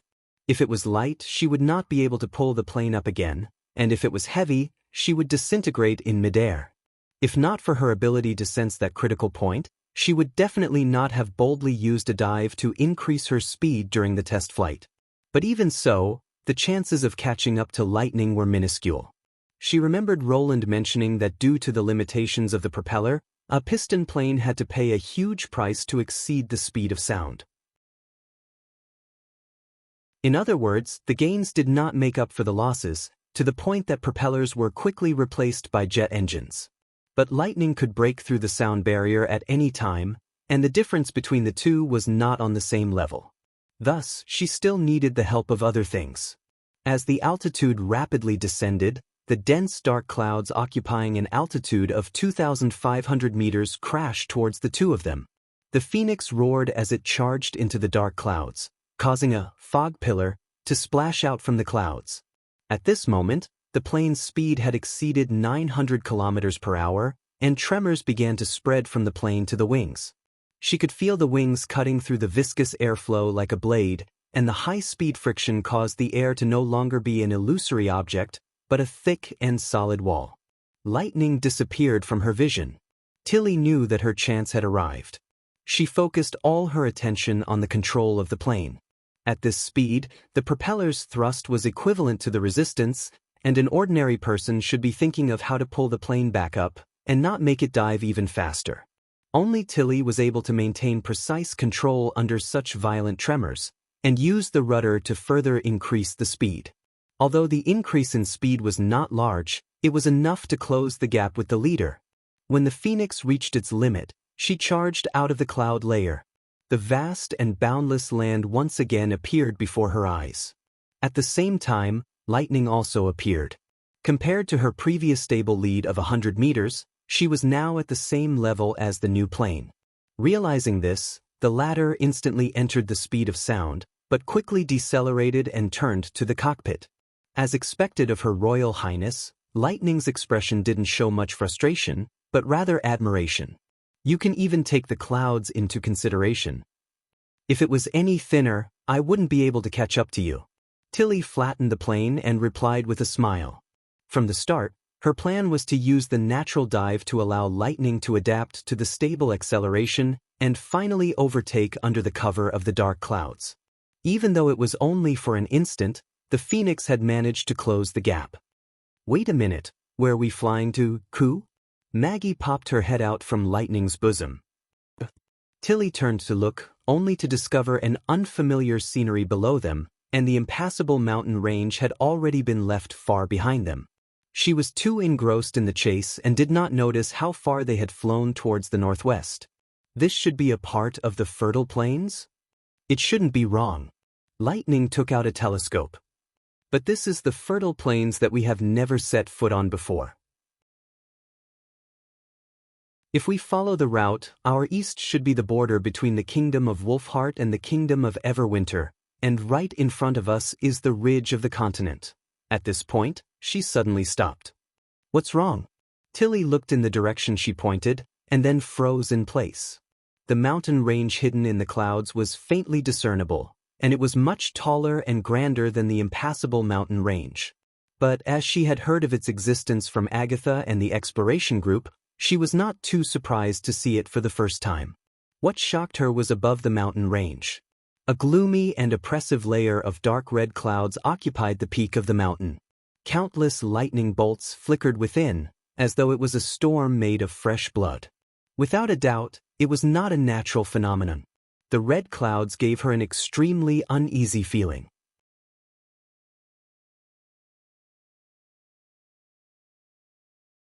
Chapter 1389. Cage Mountain, Command Post. "Captain, there's another report." Clown walked to Hill Fox with a piece of paper in his hand. Even though it had been a few years since the incident, the first few circus companions still habitually addressed him as their leader. Where did it come from? Hill took the piece of paper and scanned through it. Can you trace it back to its source? The messenger was released in the southern part of the Kingdom of Everwinter. There are a total of 3 cities there.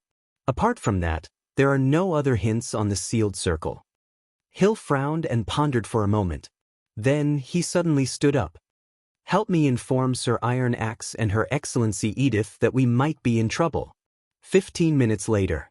Edith put down the report and lightly tapped the table. "In other words, this is happening all over the Kingdom of Everwinter at the same time?" Hill nodded. "Although we can't confirm which cities are carrying out this order, from the distribution of the intelligence, it's not an exaggeration to say that it's a general movement. In the past few days, the Intelligence Department had received several secret letters with similar contents. The letters showed that the nobles were forcibly relocating the local residents. All of them were moving towards the north. The similarity was so consistent, but the information came from different regions, so it was almost impossible for it to be false or false. In other words, the nobles of the Kingdom of Everwinter were carrying out a unified operation. Although the secret letter simply mentioned the word relocation, it was by no means a trivial matter. There was a limit to the carrying capacity of a city. Too few or too many people would lead to paralysis. There were more things to consider during the relocation, such as food for the people, temporary housing, belongings, and so on. Neverwinter definitely had a deep understanding of this. It could even be said that the cities ruled by the old nobles did not have the ability to complete a large-scale relocation. Without the support of strong power and resources, the so-called relocation was just a road to death. Indeed, most nobles did not care about the lives of the civilians, but that was only when the civilians were individuals. The lord's taxation and rule were inseparable from the civilians. If there was no one under his rule, no matter how powerful his power was, it would be meaningless. Once the civilians realized that they could not benefit from the relocation, they would inevitably lose the support of the people. Moreover, it was easy to cause a riot if a large number of people were gathered together. Therefore, even the most domineering and unreasonable nobles would not easily do such a shocking thing. But now, it was not only a noble doing this, but the entire North was doing it. It was obviously under the instruction of other forces. In the Kingdom of Eternal Winter, only the devils had the ability to do so. But why would the demons do that? If they just want to weaken Grey Castle, they can kill all the civilians. If there are spider demons, the nobles can't stop them even if they don't want to. Maybe the demons think they're still useful, the Light of Dawn speculated. If they're useful, then we shouldn't have forcefully relocated them. Hill shook his head. The kingdom of Everwinter has the least number of big cities among the 4 kingdoms. Even King City can only accommodate 20 to 30,000 people without prior preparation. Not to mention that their migration route doesn't end at King City. The northernmost big city is... Edith looked at the map. The Snow Reflection Castle is backed by the source of the impassable mountain range. Its area is only half the size of the capital. Philin immediately added the relevant information. Due to its unique terrain, the permanent population is even lower. It is also the first place where the red mist appeared. If the demons want to move all the people here, it's no different from killing them, Hill said. And the enemy wouldn't do such an unnecessary thing. Edith nodded in agreement. I think there must be some unforeseen event that caused the demons to take this seemingly inexplicable action. Then what's the unforeseen event? Iron Axe asked. I don't know. Edith said slowly. But I don't think it's good news. Let's inform the front line and ask them to be on high alert. Is this red cloud where the Devil's Obelisk is? Tilly murmured. No, Lightning replied solemnly. At this distance, we shouldn't be able to see the red mist. Can't see it? Because the red mist flows downward, Coo. Maggie replied. I've seen the mist pouring down from the edge of the impassable mountain range like a waterfall, Coo. That's right. I don't know if it's because the red mist is heavier than the air, so it gathers more easily at low altitudes. But one thing is for sure. When the red mist entered the kingdom of Everwinter from the ridge of the continent, the mountain peak wasn't red. Lightning added. You mean, it flowed down along the gullies? Tilly raised her eyebrows. That was why she said they couldn't see the red mist at this distance. They were now hundreds of kilometers away from the highest mountain range on the continent. If the red mist didn't rise, it would be obstructed by the mountains. Not only that, Lightning confirmed. A month ago, I patrolled along the impassable mountain range to the north and approached the edge of the red mist area. But at that time, there was no red cloud on the ridge of the continent. Doesn't seem to rise from the Great Rift. Tilly couldn't help but feel a chill run down her spine. At this time, she also gradually noticed that the red on the mountain peak wasn't just a thin layer, but a whole hole from top to bottom. To be more precise, it was like a huge cloud pillar pouring down from the clouds. She stared at the strange scene before her and remained silent for a long while before saying, "There's a way to let us see it more clearly." Lightning raised her head and looked at the dense dark clouds. I think so too. The higher they flew, the further they could see. As long as they could see the ridge of the continent, they would be able to see the true appearance of the red cloud. Since that's the case, let's give it a try. Tilly pushed the throttle to the maximum and pulled the nose of the plane towards the cloud layer. Lightning followed closely beside the cockpit, trying her best to cover Tilly with her magic. With the cooperation of the two, the altimeter on the Phoenix slowly deviated towards the end. When they reached an altitude of 7,500 meters, the land had a distinct arc. The dark clouds had become intermittent and no longer as a whole, and the edge of the land had a faint blue color. Dense beads of sweat appeared on Lightning's forehead. It was obvious that the high altitude had placed a huge burden on her synchronization barrier. Through the glass window, Tilly noticed that the fuselage was covered in white frost. If not for the other party using magic to reduce the discomfort she felt, she would not have been able to focus on piloting the plane. It's about time. Tilly could clearly feel that the thrust of the engine was rapidly weakening. Let's find a gap from here. Leave it to me.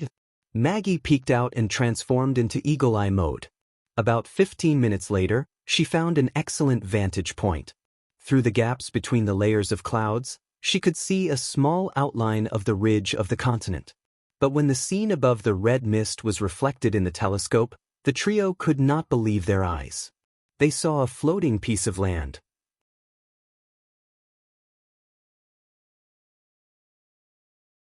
Chapter 1391. Are you sure you're not mistaken? When Iron Axe heard the news, a rare look of surprise appeared on his face. He exchanged a glance with Edith, and both of them could see the shock in each other's eyes. In fact, Tilly was also quite hesitant to report this discovery to the First Army's commander without knowing the truth. After all, this was almost a miracle.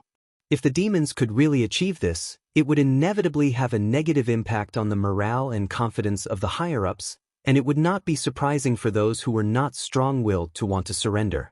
"You're absolutely right, Ku." Maggie patted her chest and said, "Lightning and I have been to the ridge of the continent, and there's no mountain of this shape there, Ku."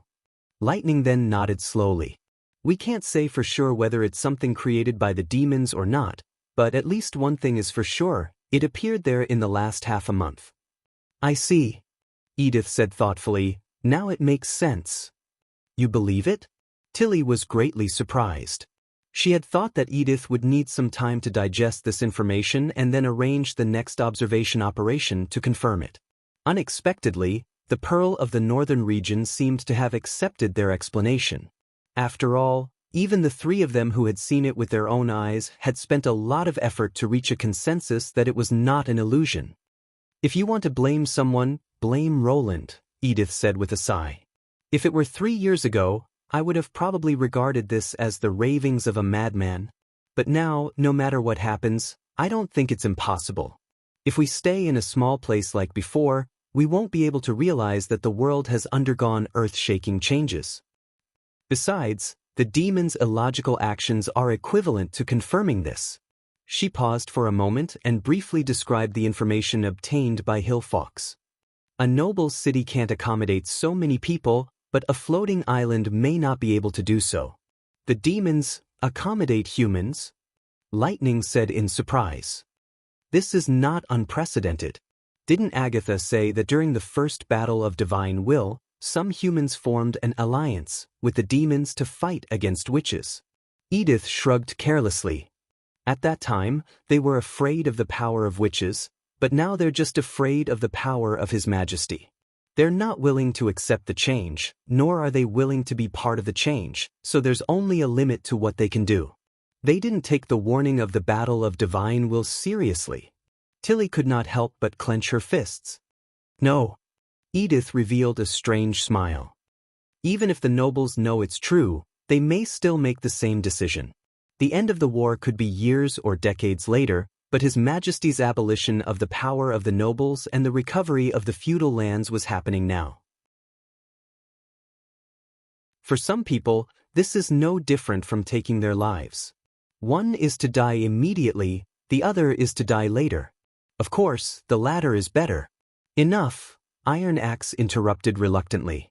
He knew that once the Pearl of the Northern region entered her taunting mode, she would not easily stop, and it was very easy for her to accidentally hurt others, or even himself. Edith's expression had returned. Edith. Edith's expression returned to normal. "No, we can't. It's fine if it's just staying at the ridge of the continent, but if it really moved from somewhere else, we'll be in deep trouble. For Her Highness Tilly to be able to observe it from hundreds of kilometers away, its size is probably beyond our imagination. Do you think that the fire of heaven alone can destroy a corner of the impassable mountain range? We have to inform Brother of this as soon as possible." Tilly said solemnly. "I think so too." Edith nodded. "This has nothing to do with stratagems or strategies. The only one who can come up with a solution is His Majesty. It's a pity that the new communication tower is still under construction. Otherwise, according to the installer, this thing would allow us to immediately communicate with His Majesty." Iron Axe walked to his desk and began writing a letter. "No matter what, let's use the flying messenger to send the news back first." "There's no need, I'll make the trip." Tilly stood up. "With the Phoenix's speed, we can set off tomorrow morning and reach Neverwinter by noon. That's faster than any messenger. Also, I want to thank him for his new gift." With that, she looked at Lightning and Maggie. "I'll leave the investigation west of the impassable mountain range to the two of you." "Leave it to us." The two of them replied seriously. The next day, Tilly piloted the Phoenix and set off alone. She first headed east towards the sea before following the coastline south. In less than 4 hours, she landed in the Royal Capital Aerial Night Academy. On this day, many people witnessed the red meteors streaking across the sky. After she jumped off the plane, she ran all the way and rushed into the castle. Seeing her flying gray hair, none of the guards dared to stop her. Pushing open the office door, Roland blinked in surprise. He did not expect her to appear at this time. Is there a problem with the new plane? Tilly stopped in her tracks and suddenly felt a little guilty. Did I push him too hard? That's why he asked about the situation of the plane as soon as he opened his mouth? No, it's a private plane. I mean, the Phoenix is better than I expected. Thank you, brother. Phew. Roland heaved a sigh of relief, but his expression quickly turned solemn. Then you're back because you have important information? That's right. When I was testing the Phoenix, I accidentally discovered the demon's movements. Tilly recounted the trio's experience in detail. Roland could not help but frown after listening. For an object to be seen from a distance, other than the fact that there was nothing obstructing the path of light, the other factor was its size, such as the moon and stars overhead. Hundreds of kilometers away, the impassable mountain range was just a thick meandering line, and the ridge of the continent was just a gray hill. For it to be seen from such a distance, it was definitely not small. The demons already had the ability to move such a large piece of land into the sky. It was something that even modern technology could not achieve. If it was truly a solid piece of land, the lethality of any existing weapons would be greatly reduced. This was determined by physical properties. To be able to float such a huge weight meant that it possessed astonishing energy. Magic power is really unreasonable, but Roland had deeply understood this point when he first met Anna. The urgent matter at hand was to further investigate the gigantic object. He thought of an excellent candidate. Entering the dream world, Roland took out his phone and dialed Valkyrie's number.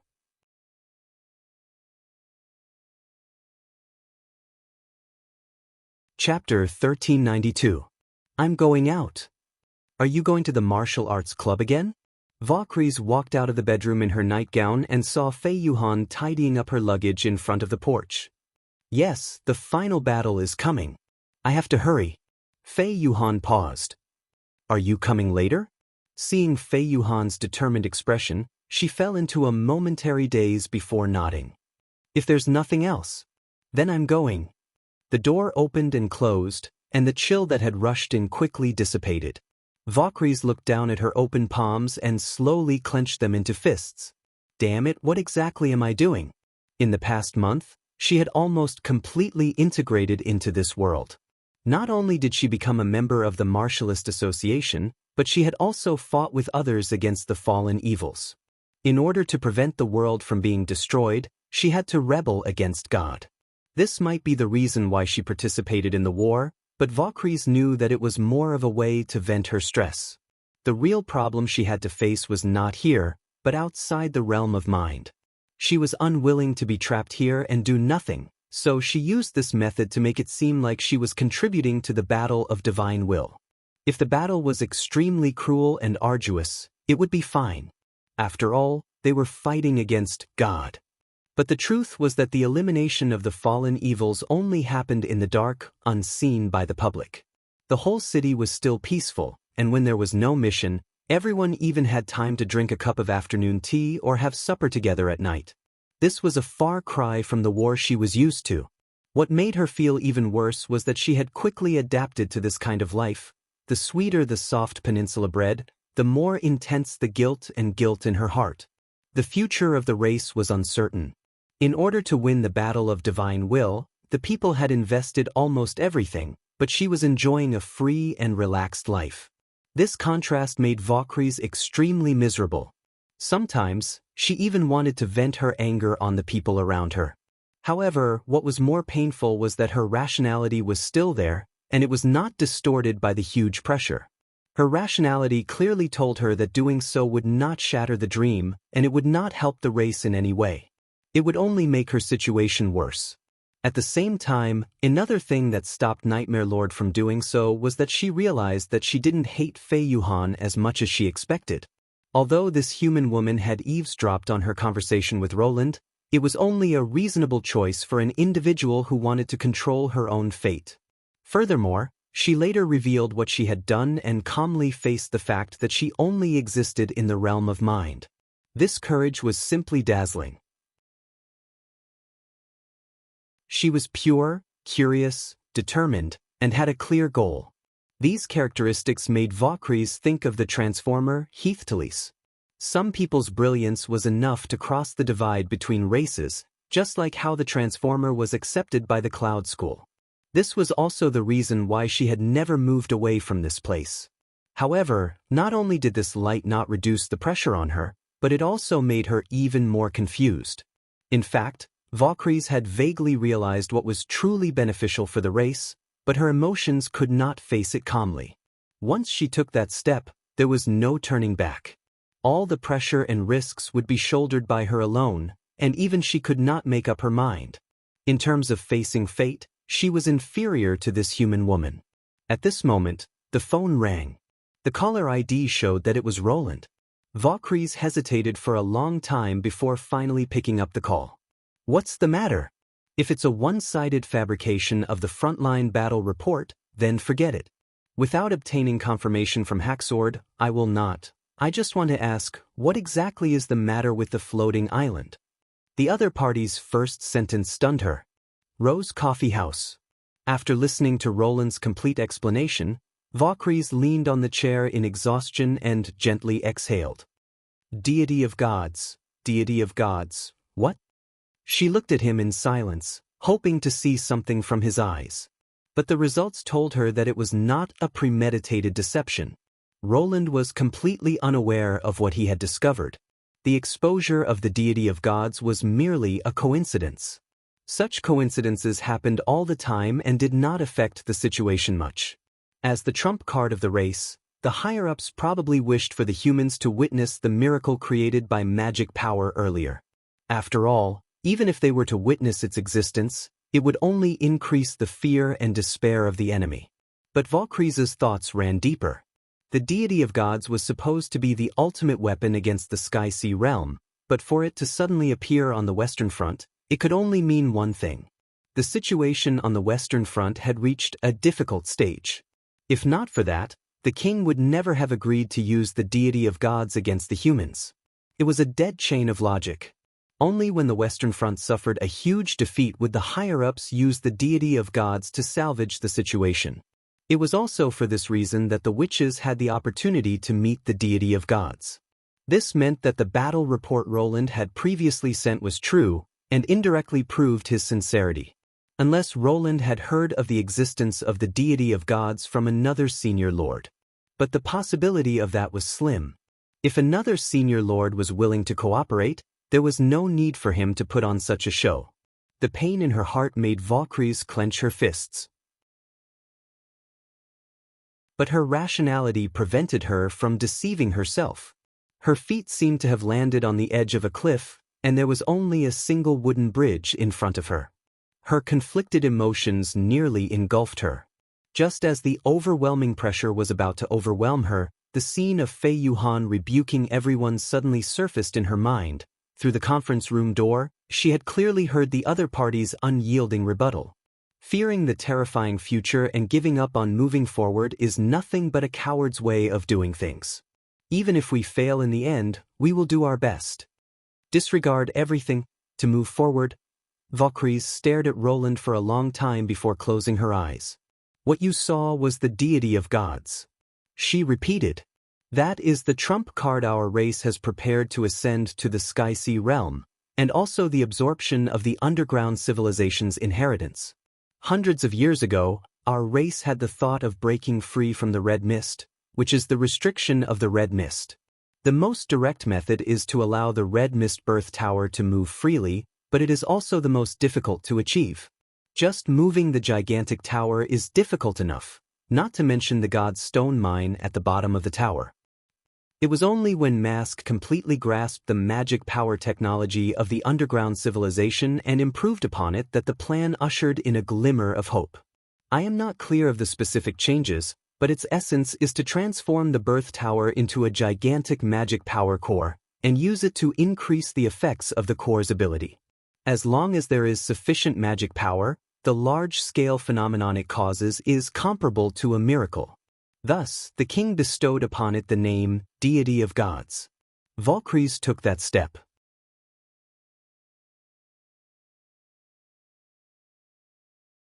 Chapter 1393. This time, it was Roland's turn to be stunned. The long silence from the other party made him think that his inquiry would be fruitless.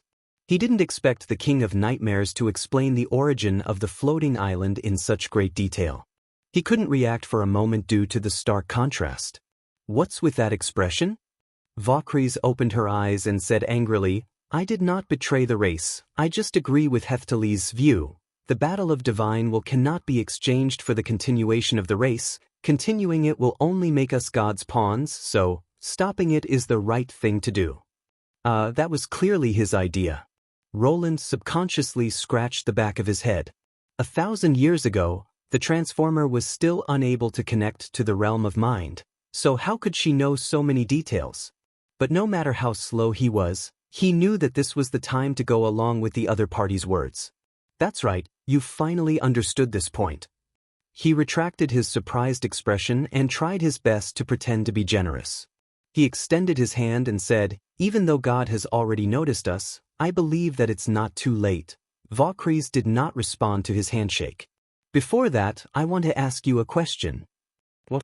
If everything is as the Oracle said in the end, how do you plan to deal with the relationship between my race and the humans?" The Nightmare Lord's expression was extremely solemn. Roland realized that this question would determine everything that would happen next. The fact that she could ask such a crucial question meant that she had indeed begun to consider the possibility of cooperation, as well as the true path for the future of her race. He even had a faint premonition that if the answer was unacceptable to her, she might forcefully leave the dream world, even if it meant death. "To be honest, I haven't thought about it yet," Roland replied slowly after a moment of contemplation. Valkyries frowned and said coldly, "So you were just saying it in the beginning. Deep down, you did not believe that I would cooperate with you at all, right?" "No, I did think about it, but this matter is a little too complicated." He smiled bitterly. This answer was really not up to standard, but he didn't want to come up with something nice first. The other party wasn't a fool, and drawing a picture wasn't his forte. Rather than making a fool out of himself, he might as well tell the truth. The war between humans and demons has lasted for thousands of years, and this hatred isn't something that can be erased in a short period of time. It's almost impossible to turn reality into a dream. For now, the only method I can think of is to completely separate the two of you and have you leave the human world forever. Where to? This is a problem that we will have to consider in detail in the future. However, the outside world is so big. I guess there must be a place where we can stay. The two stared at each other for a long time. It was not until the steam from the coffee dissipated that Valkyries broke the silence. "If your answer was immediate and comprehensive, it would probably be a trap. But now, I think you really intend to do that. Not having thought about it is a qualified answer? You can think of it that way." The King of Nightmares let out a long sigh. "I admit that this is a one-log bridge over the abyss. Whether it's going forward or down, it's unpredictable. But even if the hope is slim, I have to try, because in the entire race, I'm the only one who can do this." Roland noticed that when she said this, she involuntarily clenched her fists. Obviously, her heart wasn't as determined as her words. But he also knew that this wasn't an easy decision to make. For most people, falling into the abyss was the norm. When there was no difference in the outcome, giving up was actually a form of relief. "Don't be too complacent." Valkyries glanced at him. "The God who planned the battle of divine will definitely not ignore your actions. If the entire world was created by him, I don't think you have much chance of winning. Therefore, the final outcome is likely to be the complete destruction of both races, and not a single trace will be left." "I think so too," Roland said frankly as he extended his hand towards her. "So we are all on the same one-log bridge." This time, the King of Nightmares slowly extended her right arm and shook his. Then, let's quickly resolve the matter with the deity of gods. Seeing that they had come to an agreement, Roland picked up the phone and ordered a new peninsula coffee for her. He then asked impatiently, "Is there any way to contact Haxord? It's not a bad idea to get him to transfer the floating island back, or simply let the first army station there and cooperate with us to head to the bottomless land." "It's too late." Valkyries shook her head. "Well, I previously wanted to let Haxord enter the dream world for two reasons. Firstly, I hope to obtain information from the outside world through him, and secondly, to increase the possibility of persuading him. But I never expected the situation to be worse than I expected." He believed in Osruk's suggestion, and the deity of gods was probably requested by him from the king. The situation has developed to such an extent that it's basically irreversible. "You mean, don't tell me you think that just by relying on Sky Lord, you can control the trump card of the race? Once the deity of gods reaches the Western Front, it will be impossible to get him to return. Not to mention Haxord, even I won't be able to convince the king and all the senior lords." Valkyries went straight to the point. Furthermore, Sky Lord's request to transfer the deity of gods must have put him under immense pressure. Even if we try to rope him in, the chances of success are minuscule. In other words, I'm the only one who agrees to cooperate, at least for now. For now. Roland acutely caught the hidden meaning in her words. "You have other ways to influence Haxord?" Valkyries did not deny it. "I understand him. It's impossible to get him to stand out and bear all the risks, to defy the king's orders when the road ahead is unclear. But it's not difficult to warn him to avoid danger. Generally speaking, when it comes to its own safety, it's always the most concerned." Roland could not help but twitch the corner of his mouth. To put it nicely, it was caution, but to put it bluntly, it was cowardice. "I will write a letter to get him to stay away from the deity of gods.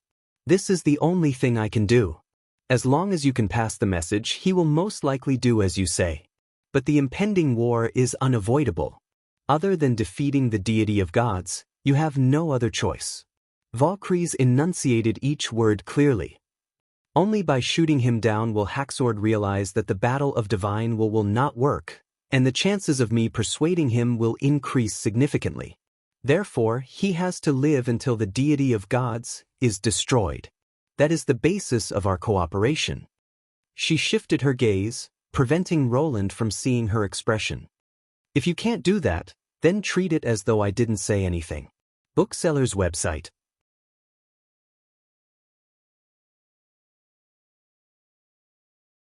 Chapter 1394. After waking up from the dream world, Roland immediately called for Tilly. "I have a basic understanding of the floating island's detailed information. It is indeed a creation of the demons, and they call it the deity of gods." Tilly was stunned. It had only been a few hours since she brought the information, so where did he get it from? "In short, I have some special channels." Roland was naturally aware of her doubts, but the matter of the Nightmare Lord being trapped in the dream world was too difficult to explain, so he chose to skip over it. The information might be biased, so it can only be used as a reference. The actual situation will have to be verified by you. Following that, he briefly explained the origins of the deity of gods. "So, it's actually a floating city?" Tilly asked in surprise. "Yes." Roland nodded. "But it's much bigger than a city." According to Valkyries, the combination of the obelisk that produced the red mist and the magic power core produced an astonishing effect. Although he did not participate in the creation of the deity of gods, he knew the entire plan like the back of his hand. In order to obtain a stable core parameter, the demons had conducted numerous experiments. Among them, the experiment in Tabnit's city 100 years ago nearly destroyed the entire city. The violent magic power instantly tore apart the ground, uprooting the buildings and shattering them in the process. Countless inferior demons were flung into the air before crashing to the ground and turning into meat paste. In order to seal off the news, the king ultimately classified it as a magic power accident. Despite the heavy losses, not only did the plan not stop, it even sped up. Other than the battle of divine will approaching, the demons urgently needed to break free from the restrictions of the red mist was another reason. The disaster made the higher-ups realize that the plan was not impossible. The deity of gods was their final achievement. The magic power reached thousands of meters underground and lifted up the land within a radius of tens of kilometers to ensure its basic stability. From the sky, it looked like a floating continent, but from below, it looked like an inverted mountain peak that was wide at the top and narrow at the bottom. By adjusting the magic power of the core instrument, the deity of gods could not only float up and down, it could also move in the sky like a ship. Because of this characteristic, the upper echelons of the devils viewed it as the only way to counterattack the Sky-Sea realm. Once they seized the human territory, they would gain another round of rest and reorganization. When that time came, there would undoubtedly be more deities of gods rising into the sky, bringing a large number of mad demons to descend upon the Sky-Sea realm. This information also made Roland realize that the other party's progress in the past 400 years was also not to be underestimated. They had embarked on a completely different technological path than humans, but that did not mean that they were the laggards. Magic power was undoubtedly a power with great potential, and it could be seen from the deity of gods. Regardless of whether it was tearing apart the earth, tossing thousands of buildings into the air, or raising a piece of land into the air, the amount of energy converted was extremely astonishing. Nowadays, the devil's experiments were more inclined towards empirical theories, but quantitative changes often brought about qualitative changes. Once these experiences were transformed into systematic scientific theories, their strength would definitely advance by leaps and bounds. This applied to humans as well. After the war was over, it was necessary to establish the discipline of magic as soon as possible. Even if he knew nothing about magic, he could at least guide future generations to research this power. This is the essence of science. As long as anything existed, it would be an object of observation. Although I don't know where you got your information from, it does sound like it. Tilly said thoughtfully. Then, have you thought of a way to deal with the deity of gods? Firstly, this thing is practically unafraid of any artillery fire. The First Army should prioritize preserving their strength. Secondly, the aerial night will be the key to the upcoming battle. Roland said slowly. It can't be said that there are no methods to deal with it, but whether it will succeed is still an unknown. Against a moving piece of land, even using the glory of the sun might not achieve the desired effect. This point had long been proven in history. In Operation Crossroads, 2 plutonium bombs with a yield of approximately 23,000 tons were detonated in the air and underwater. The former was unable to sink a large ship that was more than 300 meters away from the epicenter of the explosion, while the latter's damage range was less than a kilometer. From this, it could be seen that against a large target, the might of nuclear weapons would be greatly reduced. Furthermore, the deity of gods was much larger than a ship. It was akin to using a prototype bomb to bombard the impassable mountain range. 100 of them would probably only be able to blow a corner off. Although the yield could solve all problems, it could not be solved because the yield was insufficient, but with Neverwinter's current technology, a yield of 10,000 tons was probably the limit. Therefore, other than using the power of the glory of the sun, he had to formulate a feasible plan to complete the Breaking Dawn strike. The core of the deity of gods was undoubtedly the obelisk. According to Vaucrese's description, it was located in the center of the city. In order to facilitate the accumulation of red mist, the inferior demons would constantly dig deep pits around the obelisk. It was also the main work of the magicless demons. The red mist that was heavier than air would gradually fall to the bottom and condense into a red mist pond, which would slowly expand into a lake over the long years. This made Roland recall the demon city he had seen in his memory fragments. Countless towers were built along the cliffs of the pit, and the pit was filled with crystallized red mist. After 1,000 years of accumulation, the depth of the lake was astonishing. The immense pressure caused the density of the red mist at the bottom to increase, to the point that it turned from a liquid to a crystalline state. The city that was transformed into the deity of gods was also an old city, and the red mist lake existed at the bottom of the obelisk, which was obviously the breakthrough point. Vaucres's red mist theory also verified the experiments and conjectures of Lilly and the others. The red mist was actually a mist formed by microscopic life forms. These life forms were extremely small and difficult to observe with a low magnification microscope. At the same time, they possessed magic power and would cause severe backlash to magic creatures other than the demons. This was also the reason why Lilly was unable to use her ability to control the red mist. The red mist had many biological characteristics, such as its fear of fire. Under high temperatures, it would rapidly escape, and macroscopically, it would accelerate its decomposition. When the temperature rose to a certain degree, it would ignite. This was no different from other carbon-based life forms being ignited. An ignition point of 800 to 900 degrees was already considered outstanding.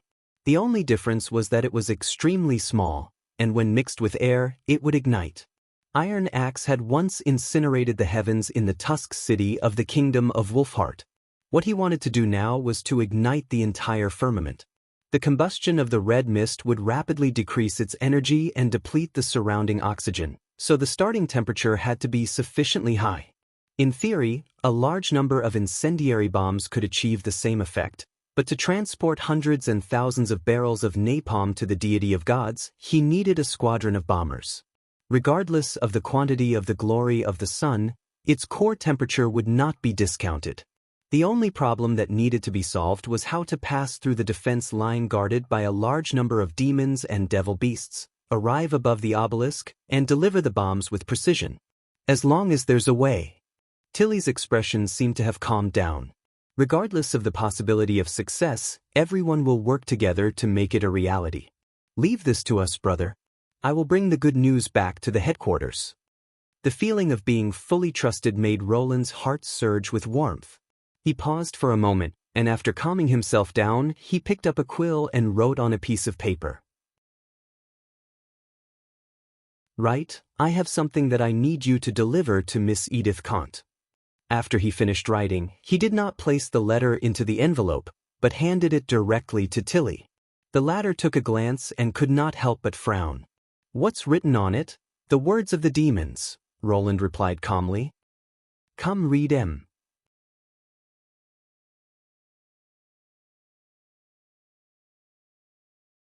Chapter 1395. How ugly.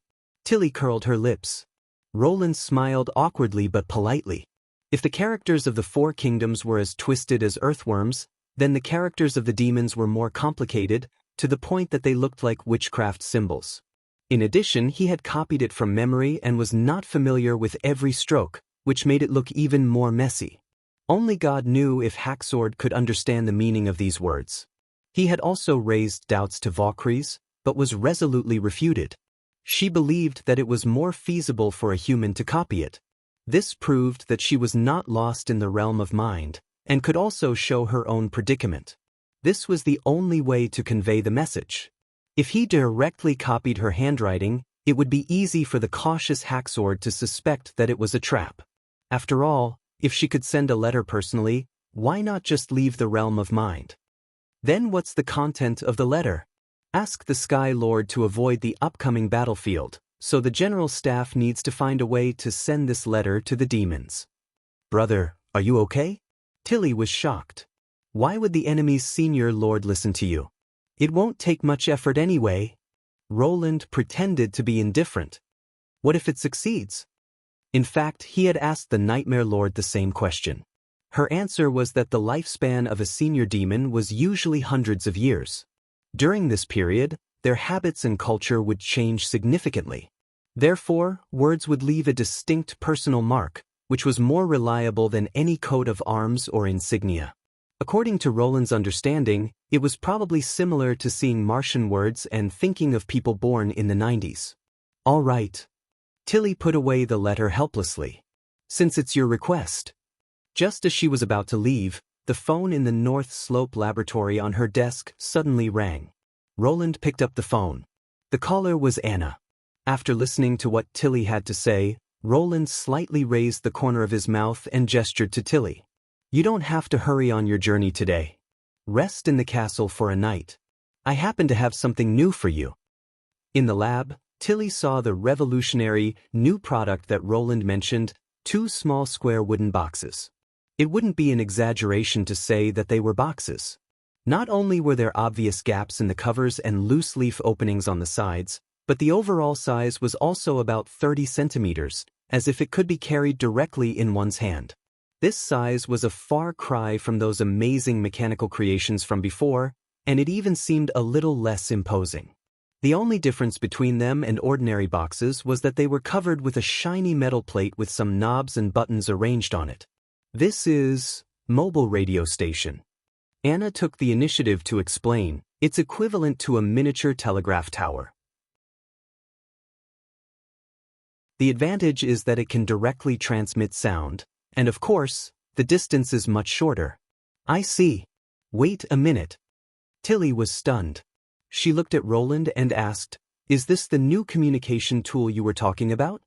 Although the other party had painted a big picture for her a long time ago, she did not expect the final product to be so exquisite. Even if it could be installed on the plane, it should have taken up most of the space in the belly of the plane. After all, with the size of the tower, to be able to shrink it to the size of the fire of heaven was already an incredible feat. Roland seemed to have seen through her doubts and reached out to open the lid of the wooden box. A cluster of intertwining circuits and components immediately appeared in front of her.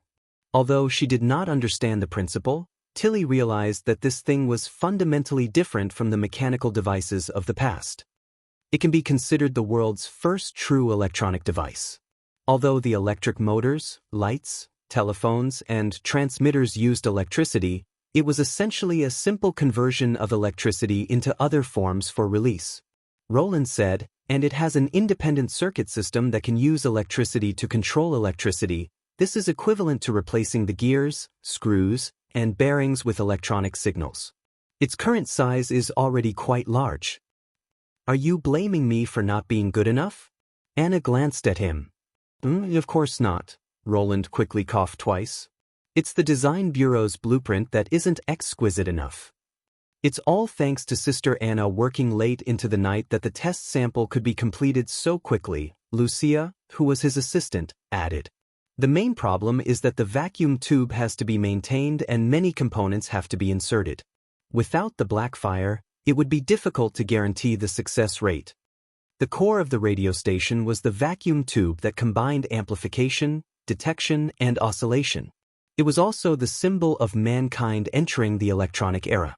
Roland naturally knew how high the threshold was. The pile of shiny scrap outside the North Slope laboratory was proof. Furthermore, it was difficult for him to provide guidance in the field of electricity like before. Most of the content could only be slowly explored by Anna herself. Reality also proved that his previous idea of sending shortwave radio stations to his class was nothing more than a beautiful fantasy. In the future, Anna's work focus would definitely be on large bombers, and it would already be quite good if she could find the time to create enough electronic tubes for the aerial knights to use. Can I try? Tilly asked impatiently. Of course you can. Anna nodded with a smile. After a while, the three of them began to talk in the laboratory, and the room was filled with a cheerful atmosphere. Thanks to the extremely clean electromagnetic background of this era, the ground communication range of the prototype radio station could easily reach more than 2 kilometers, and it would undoubtedly be even farther in the air. Although the radio station would receive obvious interference when the spark transmitter was communicating, except for extremely urgent messages, the sender could choose to send the telegram at a fixed time to avoid the Air Knight's action time. There was not too much conflict between the two. In Roland's eyes, the success of the radio station was even more important to the Air Knight than the newly developed 20mm machine gun. Real-time communication would greatly expand the range of activities of the flying formation, so that all kinds of air combat tactics could be put into play. With close and precise cooperation, the combat strength of the team would be improved as a whole. It could be said that the Air Knight that could achieve this could be regarded as a real air force.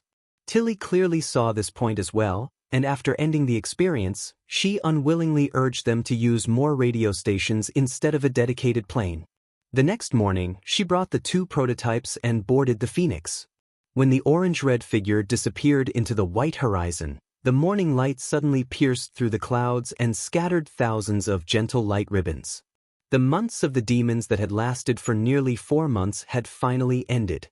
At the same time, the crimson moon hanging high above their heads instantly disappeared, as though it had never existed. But Roland knew that this did not mean the end of the battle of divine will. Hundreds of years ago, the demons would take advantage of the crimson moon to erect the obelisk and quietly wait for it to grow into a towering pillar. Only after they had established a firm foothold would they launch an official attack. The battle of destiny would often reveal its true ferocity at this moment. Today, the humans were once again standing at the same checkpoint. But this time, their appearance was completely different from the past. He believed that history would not repeat itself. Bookseller's website.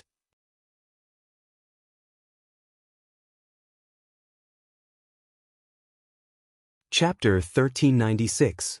Let go of that which I'm having a party with my friends today, so I'm taking a day off. Currently typing, please wait a moment. After the content has been updated, please refresh the page to get the latest update.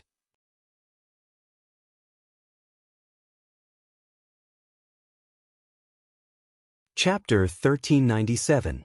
The Ridge of the Continent, the Deity of Gods. Sky Lord passed through the tower and strode into the underground modified karst cave. Before the city was officially crowned with a deity's name, it was one of the most famous cities in the Blackstone region, with a history of nearly 1,000 years. This was not the first time he had visited the place, and the complicated karst cave structure did not cause him any trouble. The only thing that annoyed him was Senior Lord Mask, Nasapel. My lord is currently conducting an important experiment. May I ask if you have communicated with my lord beforehand? At the entrance of the experimental grounds, a junior demon blocked Haxord's path. As Mask's servant, he had clearly chosen the same path as the senior lord he served. His 2 heads were forcefully connected by a magic stone device, making him look deformed and ugly. Scram! Haxord did not wish to speak nonsense with him. He raised his hand and knocked the servant to the ground. If it were a combat-type junior demon, Haxord might have needed to spend some effort, but Mask had gone through a thorough path of modification. The magic stones fused with him were mostly unsuitable for combat, so the abilities of the junior demon that followed him were obvious.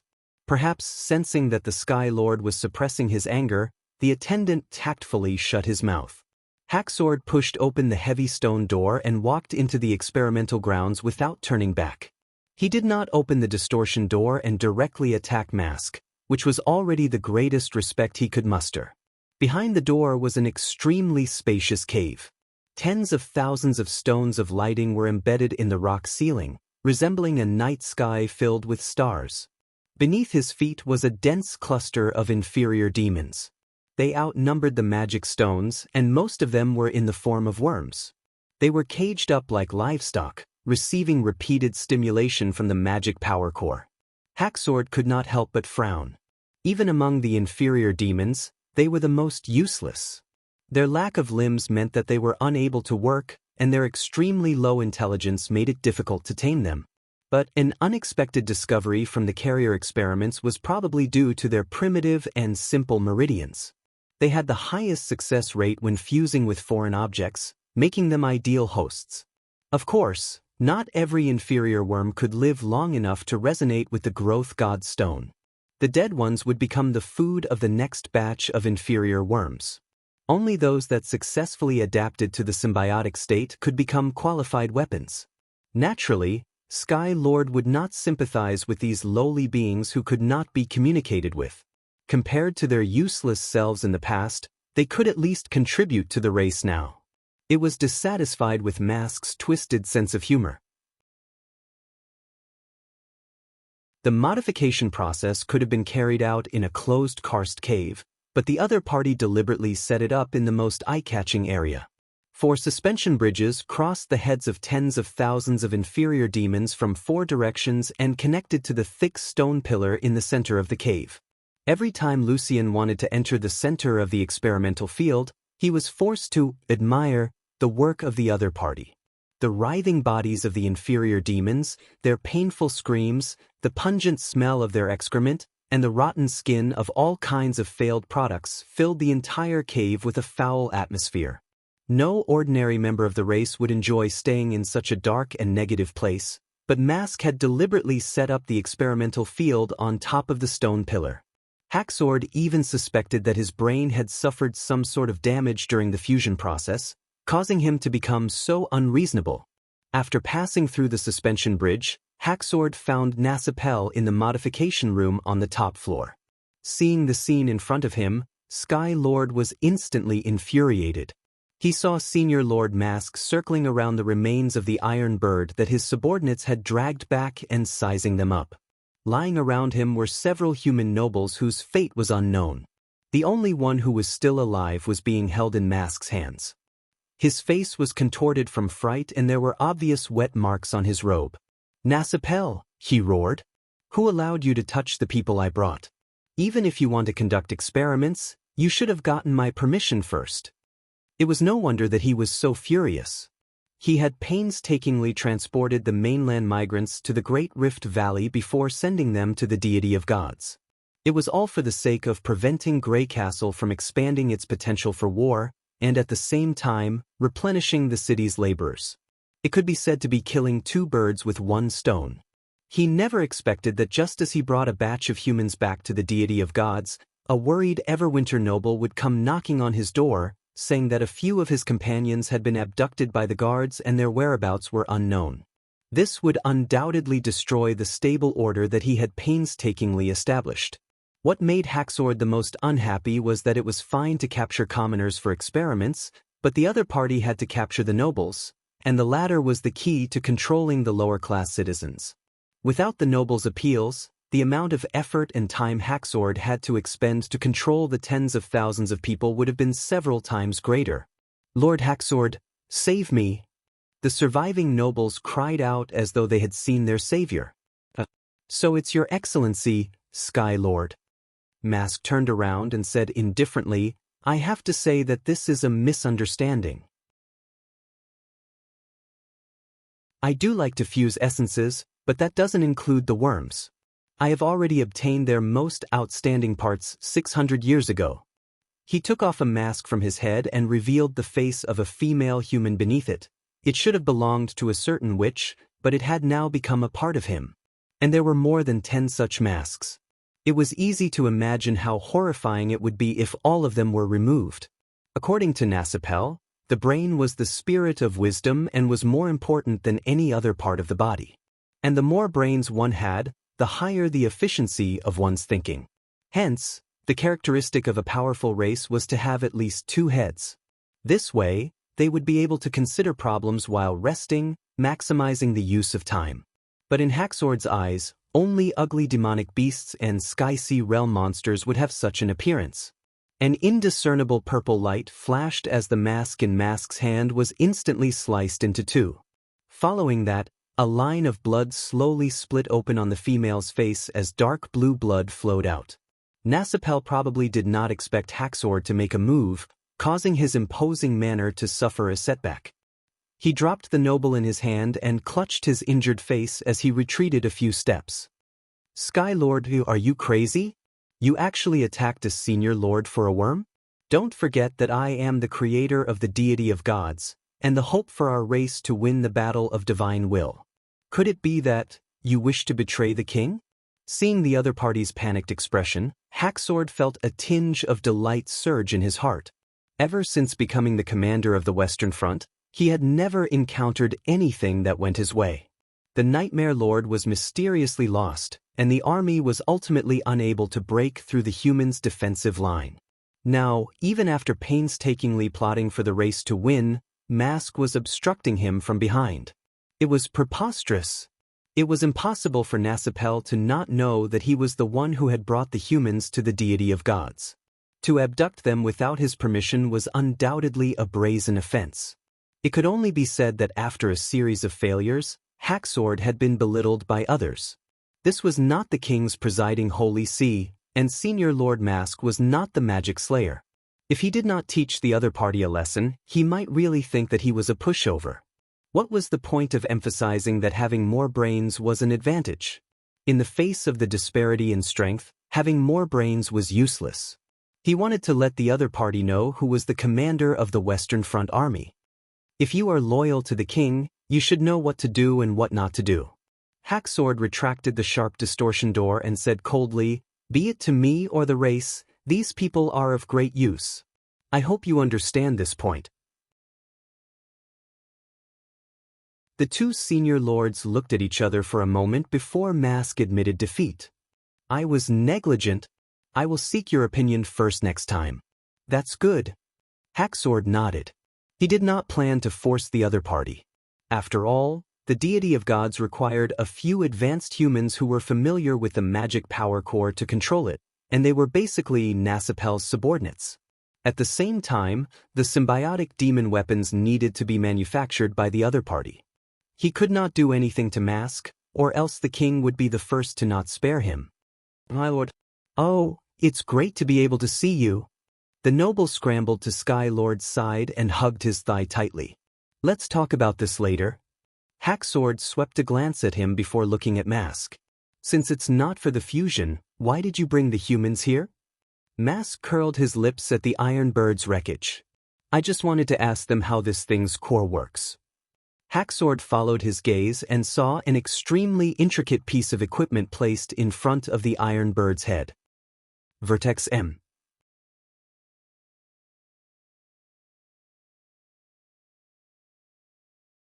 Chapter 1398. Core. Hacksword walked to the side of the machine, bent down, and casually fiddled with the disassembled metal pieces. He quickly discovered that there were details amidst the coarse parts. From the bumpy outer shell to the hidden structure within, it was nearly impossible to see everything with a single glance. Any cylindrical object he picked up contained tens or even hundreds of parts. It was far more complicated than a flintlock.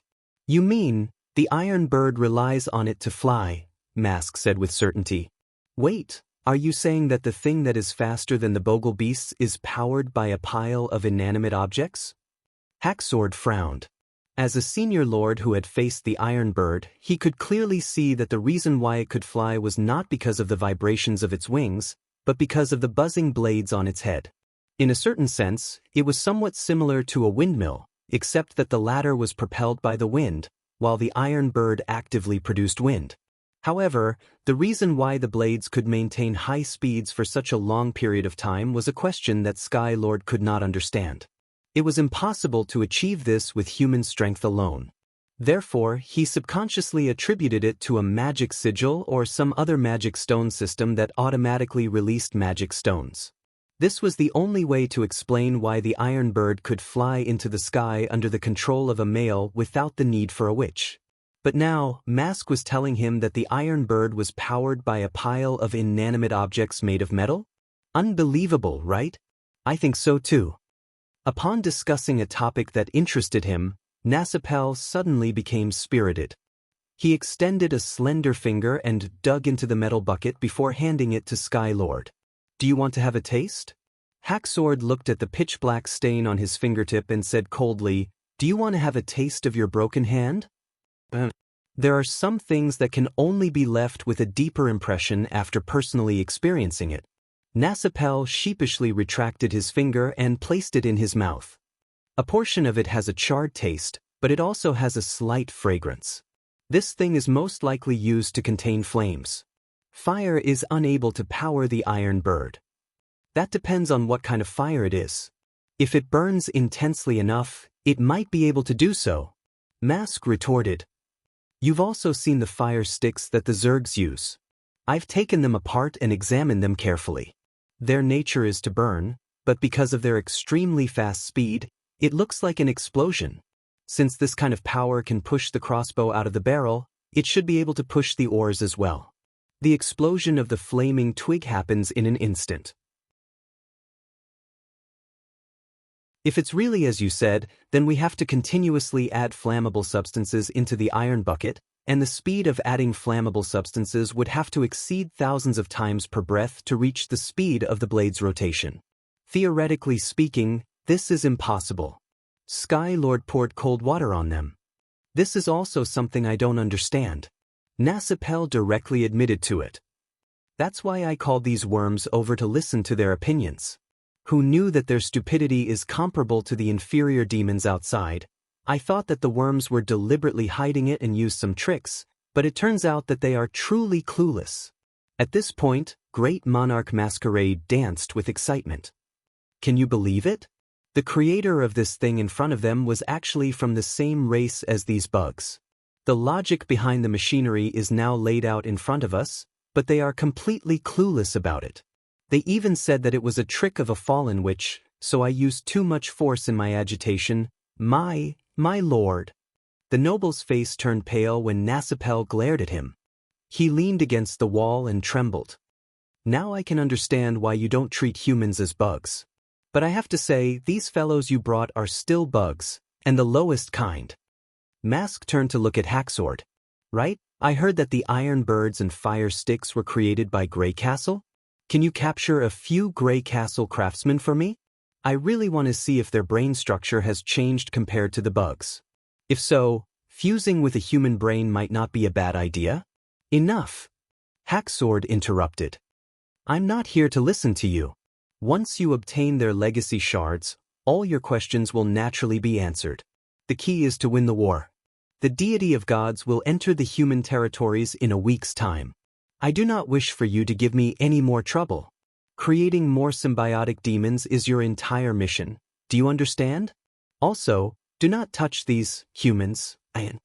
Mask fell silent, and after a moment he spread out his hands. Of course. Sky Lord gave him a deep look before grabbing the surviving nobles and leaving the modification room. After the stone door closed for a long time, Nasipel shook his head slightly. You are only at this level, Hacksword. Mysteries are the key to unlocking the essence of truth, but you are not the least bit interested in it. He took out a new mask from his robes and slowly placed it on the witch's head. Magic power is not the only rule of the world, and the battle of divine will is even more so.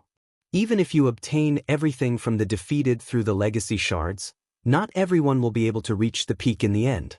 This is the reason why I can create symbiotic demons, while you can only rush about on the battlefield. You are completely unaware of the meaning contained within these metallic creations. Senior Lord Mask turned to stare at the wreckage of the Iron Bird and muttered. Humans used explosions to propel a huge object, giving it an unprecedented enlightenment, which was the transformation of power.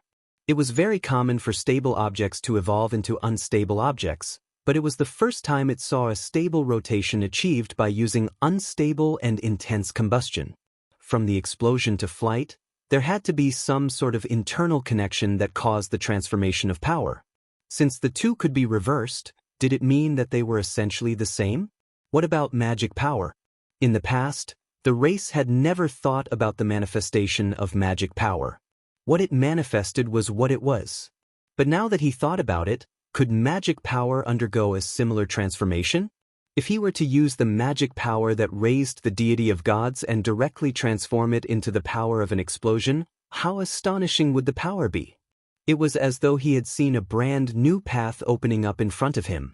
If he could grasp this profound mystery, not to mention the Sky Lord, even the king, would be nothing.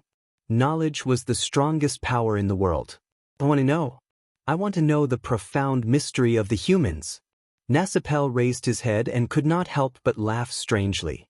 Hearing the faint laughter behind him, Hacksword turned his head away in disgust. My lord, thank goodness you came. The noble on his shoulder said with a tearful face. The others had holes opened up in their heads by that monster. I was nearly the next. I know. Don't worry, it's all over. After he unloaded the noble, he did not let him leave. Instead, he grabbed him by the collar and lifted him over the railing of the drawbridge. Wait, Sky Lord, what are you doing? Looking at the terrifying worm trough beneath his feet, the noble panicked. Hacksword did not reply. He raised his hand and tossed the surviving noble. With a blood-curdling scream, he fell more than 10 meters into the hole. Faced with the sudden appearance of food, the inferior demons swarmed forward and responded to the gift with their swaying bodies. He needed a stable and controllable labor force. The noble who had seen the experimental field and Mask's true appearance was obviously not one of them. Even he felt that Nasipal was no different from a monster, much less these humans. Rather than letting him go back and cry about what happened to him, it was better to shut him up here forever. Although this would bring about some trouble, it was better than not being able to clean up the mess. Back at the humans' temporary residence, Marwayne Parker was the first to welcome him. "Lord, I wonder what happened to those who were abducted. I've already confirmed that they were captured because they had a secret communication with Grey Castle." As the person in charge of intelligence was someone else, the news reached me a little later. Hacksword patiently pacified him. "But thankfully, I arrived in time. According to your traditions, those people were not executed but were instead escorted to Sky City. After the war ends, they can be exchanged for their freedom with ransom or other prices. There's another piece of good news. The remaining nobles have passed the investigation. Such an incident will not happen again." "Is that so?" Marwayne heaved a sigh of relief. "I see. Thank you for your care." "It's all right. As long as you do your best to complete the mission I give you, there will definitely be a place for you in the human world in the future." Of course. Marwayne suddenly took out a letter from his bosom. "By the way, my lord, when you went to the inner city, someone passed me this letter. It's said to be specially addressed to you. Even though there's a high chance of misinformation, since I've brought it into the miracle, I think it's better for you to take a look." "Oh." Hacksword unfolded the letter and his pupils constricted.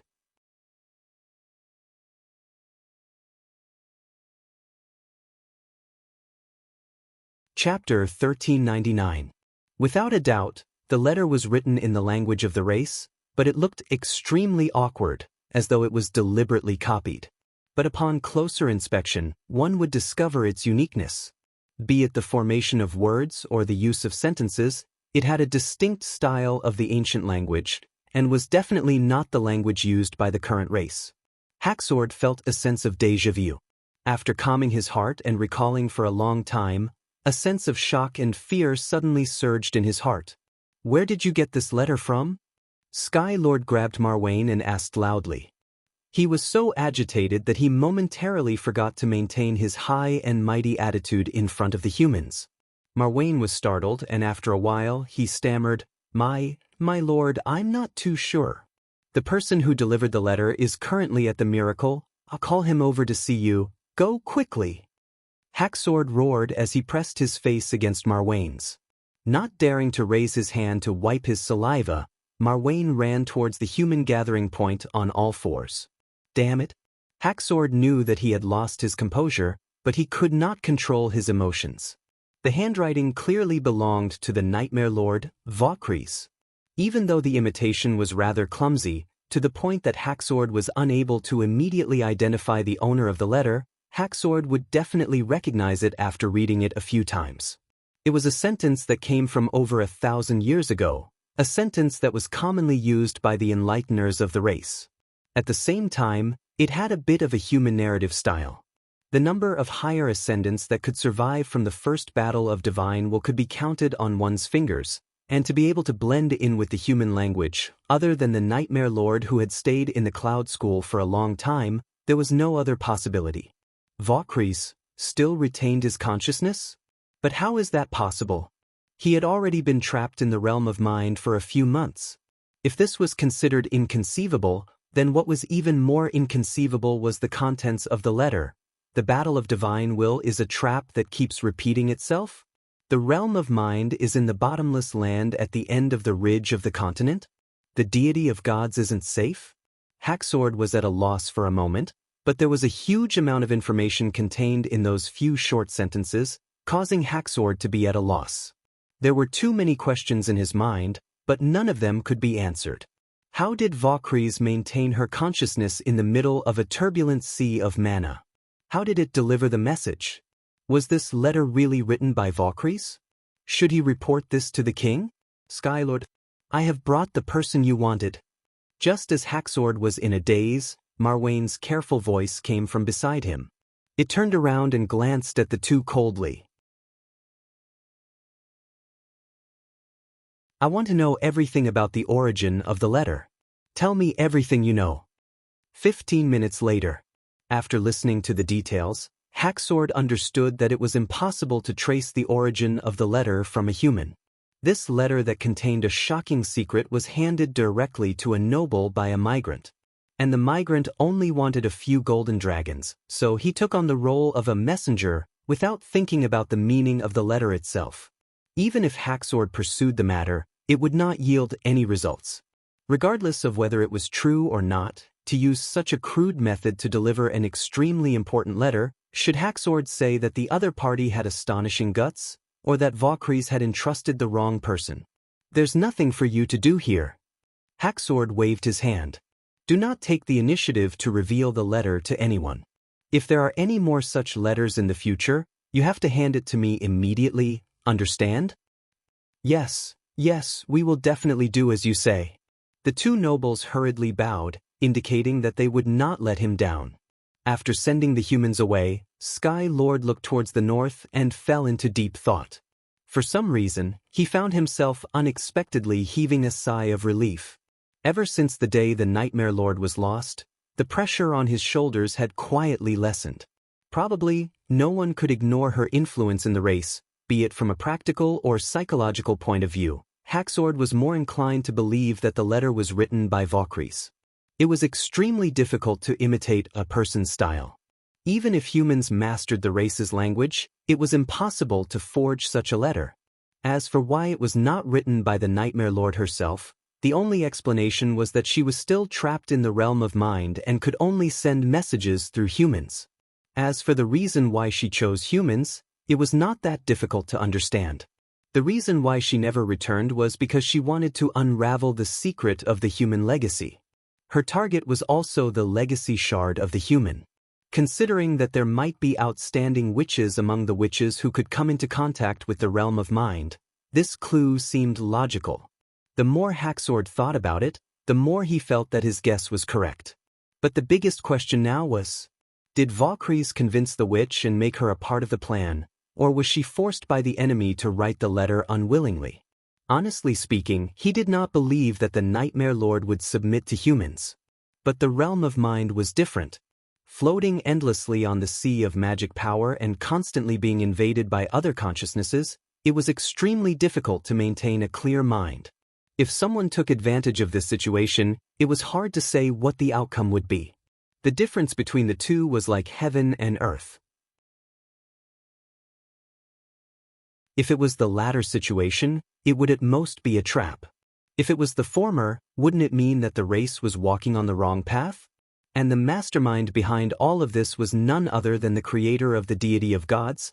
Was that why the Nightmare Lord chose to hand the letter to me and not the creator of the deity of gods? Hacksword could not help but shiver. He forcefully cut off his train of thought and forbade himself from thinking about this problem.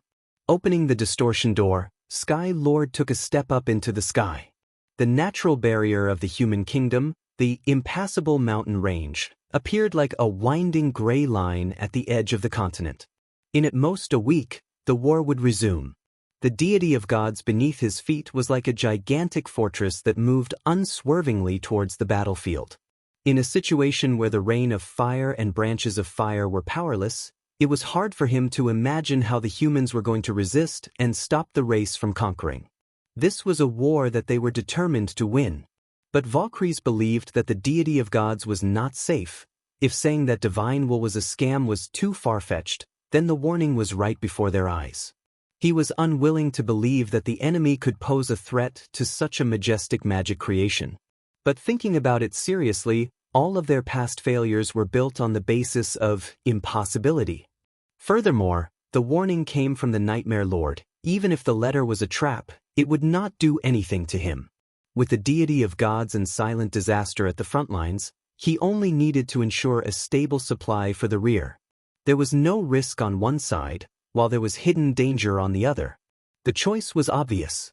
However, Hacksword had more to think about. He turned to look towards the north.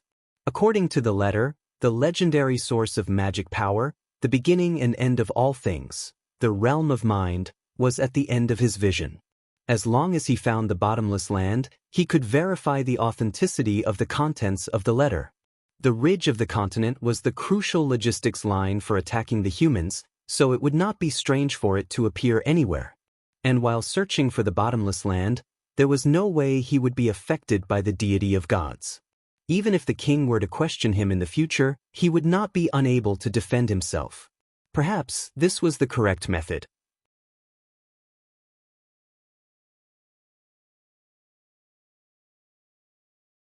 Chapter 1400.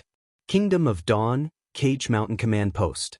A huge strategic map was erected in the middle of the conference room to mark the current trajectory of the floating island. Every day, members of the General Staff Department and the Intelligence Department would update the data, which became the most important piece of information for the higher-ups of the First Army. The thick, bright red path on the map indicated that the floating island did not follow the ridge of the mountain to the south and enter the kingdom of Everwinter. Instead, it changed its course midway and entered the fertile plains. Its altitude was constantly decreasing, and it was now less than a kilometer away from the ground. According to this trajectory, it would cross the impassable mountain range in 4 days and enter the territory of the kingdom of Wolfheart. As the target was too large, anyone who set up a telescope on the mountain top would be able to see the hazy gray figure.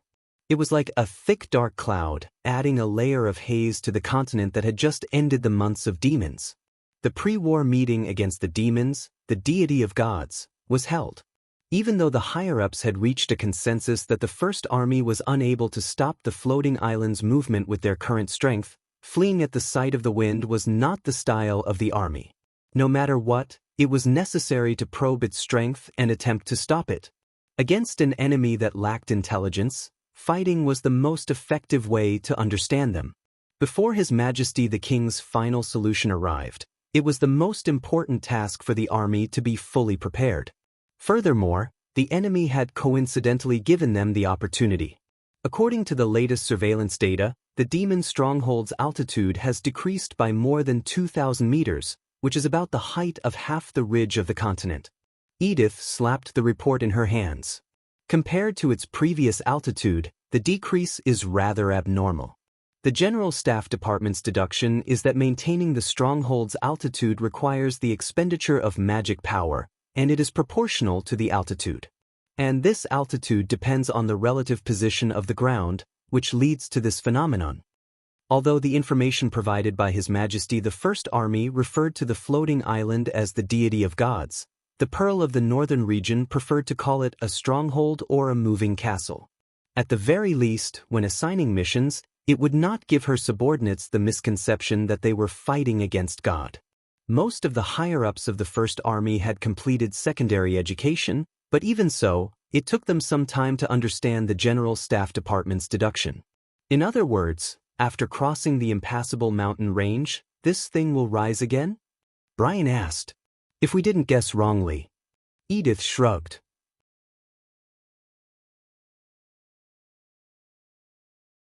The reason isn't important, Iron Axe said. What's important is the fact that it is only 100 meters above the impassable mountain range. Then, what's the situation on your side? The survey team has confirmed it. Vanner stood up and walked to the map. There are 2 platforms suitable for cannons in the distance from the Metalstone Ridge to the Cage Mountain. As long as it doesn't change direction halfway, we can fire, we can. As long as it doesn't change direction, we can of it. During the period of war where weapons were being replaced rapidly, the 152mm Longsong cannon naturally ushered in some improvements. For example, the barrel was more convenient for mass production, and the trailer was more suitable for vehicles. The most important changes were the enlargement of the chamber and the arrival of new ammunition. Ever since Anna was in charge of the final precision processing of the new barrel, the overall quality had declined to a certain extent, specifically manifested in shooting accuracy and durability. However, the new cannon relied on a larger charge and a more advanced gunpowder formula, allowing its range to reach the 18-kilometer mark in one step, almost doubling its original range. Furthermore, the production of witches had also increased. Losing 2 or 3 cannons was no longer a big deal. I think the demons are most likely coming for the kingdom of Wolfheart. Although the floating continent can produce red mist, the red mist will dissipate once it is moved. Therefore, if the enemy really wants to occupy a piece of land, they have to build a large number of red mist towers. Iron Axe muttered. This time, with the support of the obelisk, their plan to build the towers will not be hindered. The kingdom of Everwinter and the kingdom of Wolfheart will also become one. Therefore, the success rate of intercepting the enemy's predetermined route is not low. The only thing worth discussing is the effect. Obviously, this was completely different from the bombardment of the fortress-like monstrous beasts. The former had a clear goal, which was to destroy the monstrous beasts before the enemy noticed. As long as a few shots hit, they would be able to reap great benefits. But the outcome of bombarding the floating continent was already predictable. Even if they could touch the demon city, the damage they could cause would be extremely limited. And against a stronghold surrounded by devil beasts, 18 kilometers was definitely not a safe distance. Considering that there was still some distance between the edge of the target and the center, this meant that the intercepting team had to get closer. I think it's worth a try, Chief Commander. Van Er thought for a moment before replying. After the floating continent enters the kingdom of Wolfheart, only the aerial knight will be able to fight the enemy head-on. The first army will only be a supporting character. Therefore, this is basically the only chance for the artillery division to act. Even if we can't cause much damage, at least we can show our attitude that humans will never submit to a miracle. Iron Axe turned to look at the Pearl of the Northern region. What do you think? Edith was silent for a long time. After a few minutes, she nodded. I have no objections. In that case, Iron Axe took a deep breath and ordered the higher-ups present. We will discuss the intercepting plan according to this plan. Time is of the essence. I need to see the conclusion immediately. Everyone replied in unison. The results of the discussion were quickly summarized. 2 high points suitable for shooting would be set as artillery positions, but one would be real and the other fake. The latter would be closer to the path of the mobile stronghold to confuse the enemy. Hummingbird would be in charge of transporting the cannons into the Hermes Mountains and destroying them on the spot before retreating to prevent the enemy from seizing the weapons. Other than the First Army, the Aerial Knight Army and the God's Punishment Witches would also be responsible for providing cover and support. With a goal in mind, the next step was to refine the process and implement it. The army was already rather familiar with such a process. There was no need for further instructions. The various departments were already busy. After returning to the General Staff Officer's office, Philin could not help but ask the minister, "My lady, was there anything wrong with the meeting just now?" Edith stopped in her tracks. "Why do you ask?" "Because you spoke much less than usual." "I see." She raised her eyebrows. "I was just thinking about a problem. The demons call the floating continent the deity of gods, so it is obvious that they have high expectations for it. But from the looks of it, it is only a platform that provides red mist and has not displayed any other extraordinary aspects. So, this thing might be hiding some tricks that we do not know of, and might not be as simple as it seems. Then why didn't you bring it up during the meeting?" Philin was puzzled. "Because other than increasing unease, there isn't much use to it. Since we do not know anything, we are unable to come up with any effective countermeasures. I cannot just rely on guesses to come up with a plan, but the intercepting troops can tell us the answer, regardless of what the answer is." Upon hearing this, Philin felt goosebumps rising up his back. Edith's tone did not change in the slightest and was as calm as ice. "The most important task for the army now is to do everything possible to prepare for future strategies, and trial and error is also one of the preparations. Baidu search 881 Chinese network yen. No advertisement that you're tuning in to the Passion Pages YouTube channel. We're so grateful for your support, and don't forget to subscribe to join us on this incredible journey through captivating stories. Your generosity through donations truly makes a world of difference, as it's the primary source of revenue that allows me to expand and enhance this channel for you. Thank you from the bottom of my heart for being a part of this adventure.